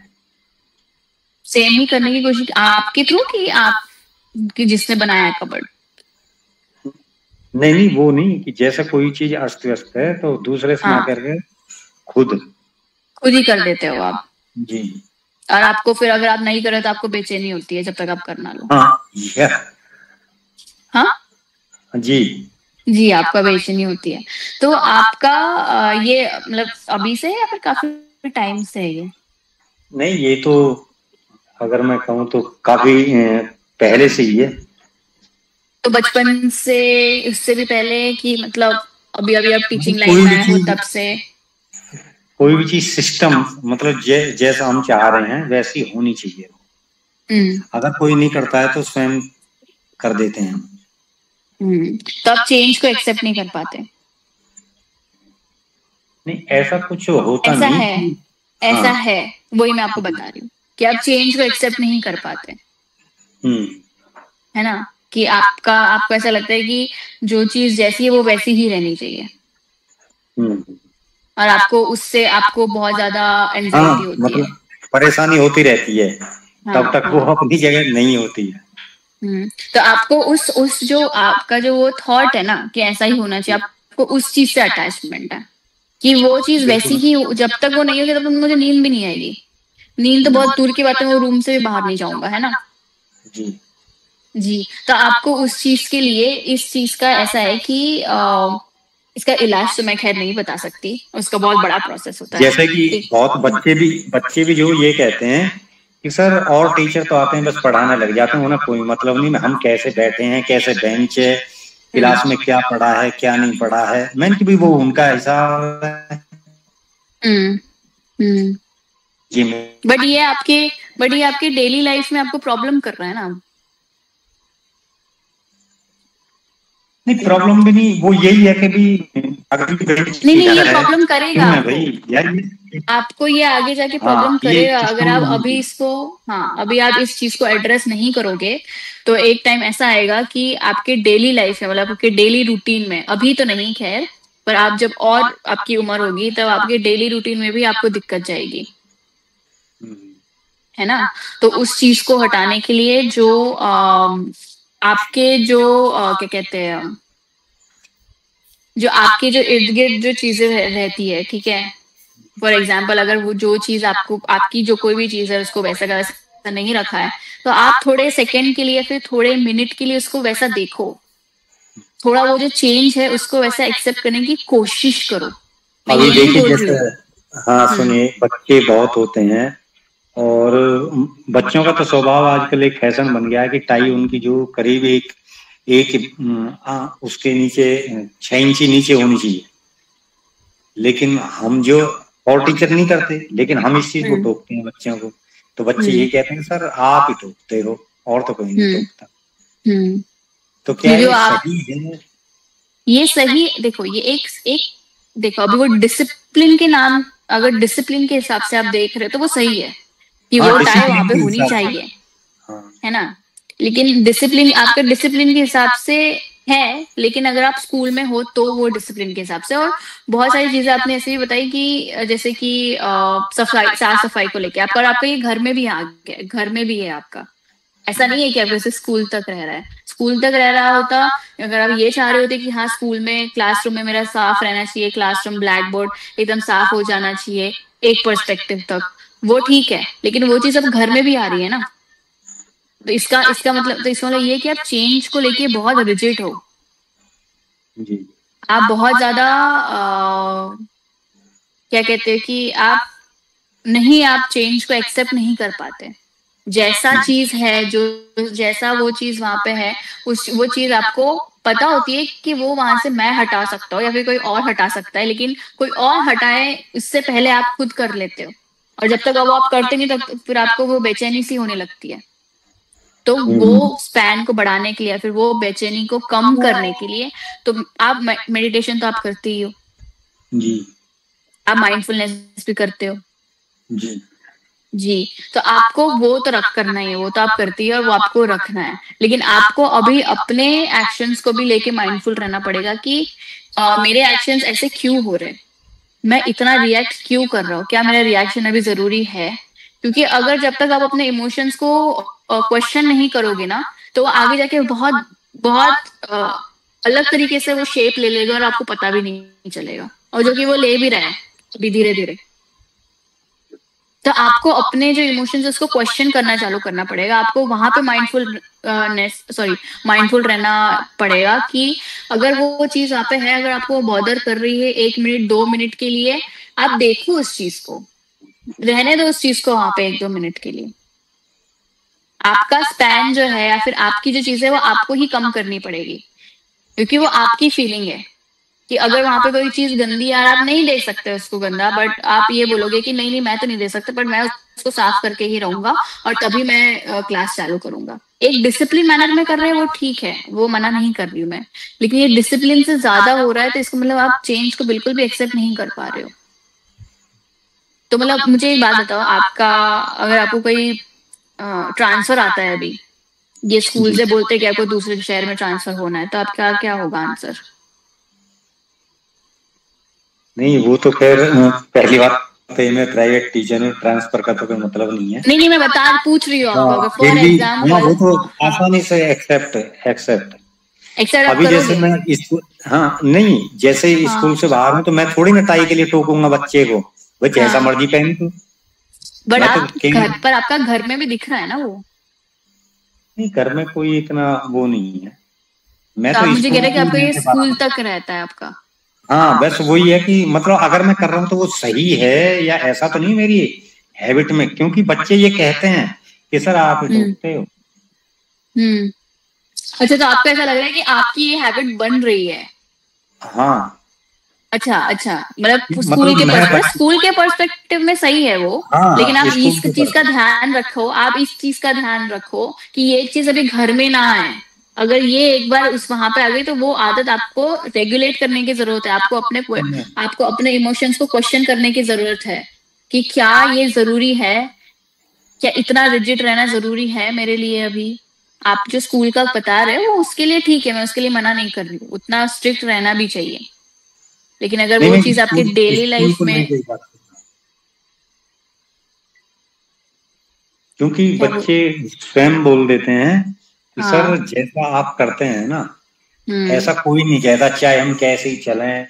मैंने कि बेटा ये मेरी आदत है कि मेरे सामने आप ऐसा नहीं चलोगे, किसी को हाँ, तो अच्छा ठीक है, लगता आपने बता दिया है उनको, लेकिन आप इस चीज का ध्यान रखिए कि ये चीज आपकी आगे ना, मतलब आगे फ्लो ना हो। क्योंकि क्या होता है ना कि जो ये जो चीज आप मुझे बोल रहे हो आदत की, मुझे ऐसा लग रहा है कि मेरे को इस चीज की आदत ना लग जाए। ये बहुत अच्छी बात है कि कम से कम इस चीज के बारे में अवेयर हो रहे हो, है ना। अभी आप अवेयर हो रहे हो तो वो अच्छा है, लेकिन इस चीज पे भी अवेयर हो कि ये चीज घर तक ना आए, ये चीज और डेली रूटीन में ना आए। क्योंकि अगर ये एक बार डेली रूटीन में आया या फिर घर तक आया या फिर और भी अपने खुद के पर्सनल चीजों में आया, तो वो काफी दिक्कत पड़ जाती है उस चीज से पीछे आने में। एक बार मैंने जो है प्रिंसिपल सर से भी बोला ये, मैंने कि सर मैं क्लास में जाता हूँ ऐसे ऐसे करता हूँ, तो बच्चे मुझे यही जवाब देते हैं सर और कोई टीचर तो करता नहीं, आप हम कैसे ही बैठे रहते हैं या कैसे। तो उन्होंने भी ये कहा था कि देखिए हर कोई टीचर एक जैसा नहीं है, बहुत टीचर ऐसे हैं जाएंगे और पढ़ाएंगे और भाग जाएंगे, लेकिन सबसे पहले बच्चों को मैनर्स सिखाने चाहिए कि किस तरीके से बैठना है।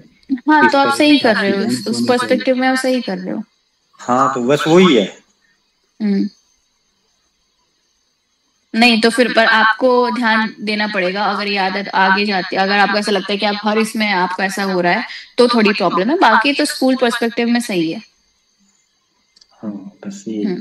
हाँ, ठीक। Thank you. Okay, thank you.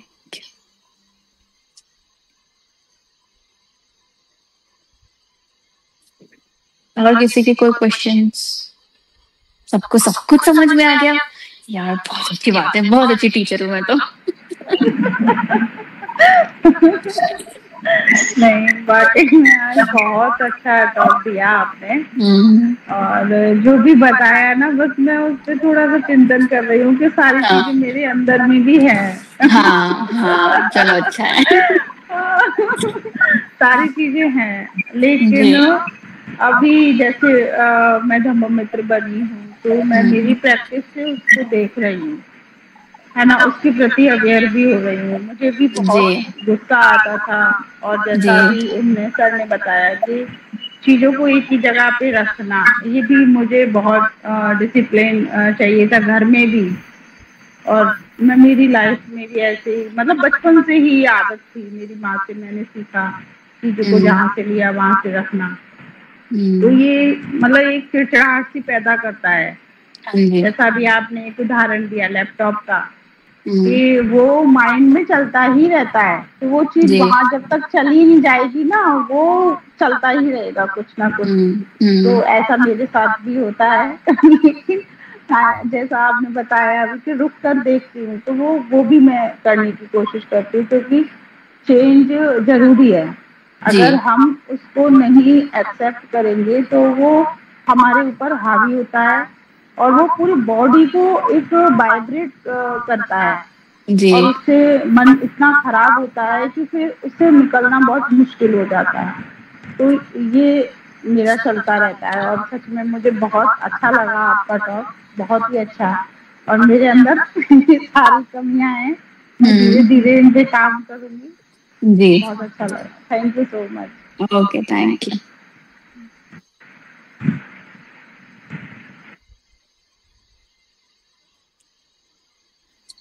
ठीक है, मुझे नहीं लग रहा किसी के क्वेश्चंस है अभी। तो है आज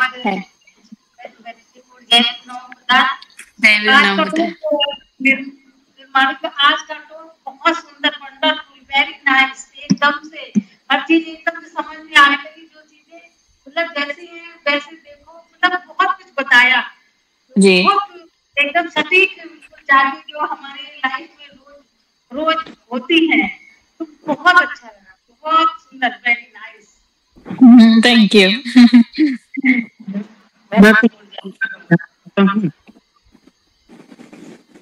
बोलिए। हाँ, ये आपने जो आज के जो मनोविज्ञान के बारे में जो आपने डिस्कस किया और बताया इतने अच्छे से, तो पहले तो बुद्धिज्म में थे तो ये कहते थे कि ये मन का विज्ञान है, बुद्धिज्म मन का विज्ञान है। और बहुत सारी चीजें हम पढ़ते भी आ रहे थे, जैसे आपने 4 आर्य सत्यों के बारे में बताया, जी। फिर आपने मेत्ता, करुणा, मुदिता, उपेक्षा इनके बारे में बताया। तो ये तो है पढ़ी थी, लेकिन ये समझ में नहीं आ रहा था कि मनोवैज्ञानिक तरीके से ये कैसे रिलेट है, मतलब बुद्धिज्म कैसे रिलेट है, कोरिलेट करके जो आपने बताया। और 8 फोल्ड पाथ जो शामिल करते हुए बताया, अच्छा रहा और काफी हेल्पफुल भी रहा। और इस तरीके से हम मनोविज्ञान और बुद्धिज्म को कोरिलेट करके देख पा रहा हूँ, मैं समझ पा रहा हूँ। तो बहुत सारी चीजें ये हैं, ये थोड़ा सा अच्छा लगा देखने में। और बुद्धिज्म को और थोड़ा सा मनोविज्ञान के बारे में, क्योंकि ज्यादा कोई बात नहीं करता कि मनोविज्ञान क्या है, साइकोलॉजी क्या है, इसके बारे में कोई ज्यादा डिस्कस नहीं करता। जैसे आपने बहुत सारी चीजें बताई, तो लेकिन ये सब चीजें हमें बुद्धिज्म में ये मिल रही थी। लेकिन आपने थोड़ा सा बताया तो थोड़ा सा बुद्धिज्म को भी और मतलब गहराई से समझने का थोड़ा सा एक जिज्ञासा सी बढ़ी है कि हम और थोड़ा सा इसमें आगे बढ़े और थोड़ा सा अटेंटिव होकर के इसको बुद्धिज्म को पढ़ें, जाने और समझें। जी, आपको बहुत ही बहुत धन्यवाद, साधुवाद इस सब के लिए। Thank you.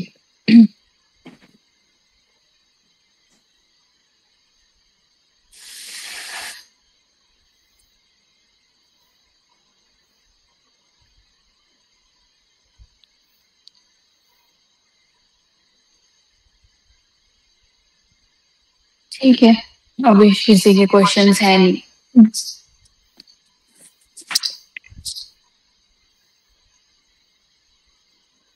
अरुण जी को इनवाइट करिए मंजुला आभार विधि के लिए।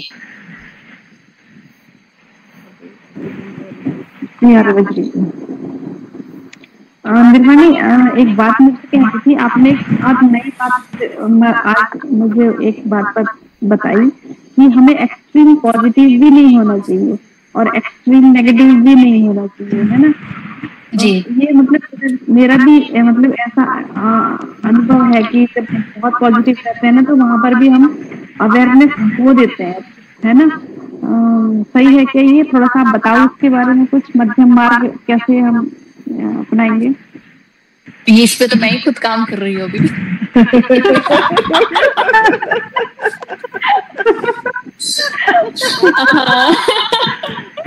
मध्यम मार्ग, इसमें हम सभी लोग काम कर रहे हैं शायद, है ना? सभी जितने भी लोग बैठे हैं उसी के लिए है। हाँ, नहीं, परिस्थिति कभी कभी ऐसी होती है ना, बहुत पॉजिटिव होते हैं और कभी कभी होती है तो बहुत नेगेटिव हो जाते हैं। हाँ, तो मतलब मेरे साथ जब ऐसा होता है कि मैं बहुत ज्यादा पॉजिटिव हो जाती है, फिर बहुत ज्यादा एक्साइटेड रहती है, फिर बहुत ज्यादा ऐसा था कि हाँ अभी आज मेरा दिन बहुत अच्छा जा रहा है, तो मैं उन सारी चीजों को भी मतलब क्वेश्चन करना कि हाँ ठीक है, ये चीज हुई है, ये भी जो समय है मेरा, ये भी जो इमोशन है, इसको मैं वो इमोशन को मैं जी लेती हूँ कि हाँ ये अच्छा लग रहा है मुझे बहुत बहुत खुशी हो रही है कि मुझे कुछ मेरे को, जैसे कि मेरा जो जॉब था उसमें मेरे जो सीईओ थे वो हमेशा हर दूसरे महीने में आके मुझे कुछ ना कुछ बोल के जाते थे कि निर्वाणी आप अच्छा काम कर रहे हो ना, आपकी वजह से हमारे टीम में अच्छी चीजें हो रही है। तो मुझे बहुत अच्छा लगता था और मैं उस उत्साह के क्योंकि वो बोलते ही इसलिए थे कि ताकि मेरे में उत्साह आए और मैं काम करूँ। तो अब मुझे फिर समझ में आया कि नहीं, ये कुछ तो ट्रिक है यहाँ पे कि मेरे को समझ में नहीं आ रहा है, जब भी मेरे को बोलते हैं मेरे में इतना उत्साह आ जाता है, मैं इतना काम कर लेती हूँ कि मेरे पास अगले हफ्ते के लिए काम ही नहीं बचता।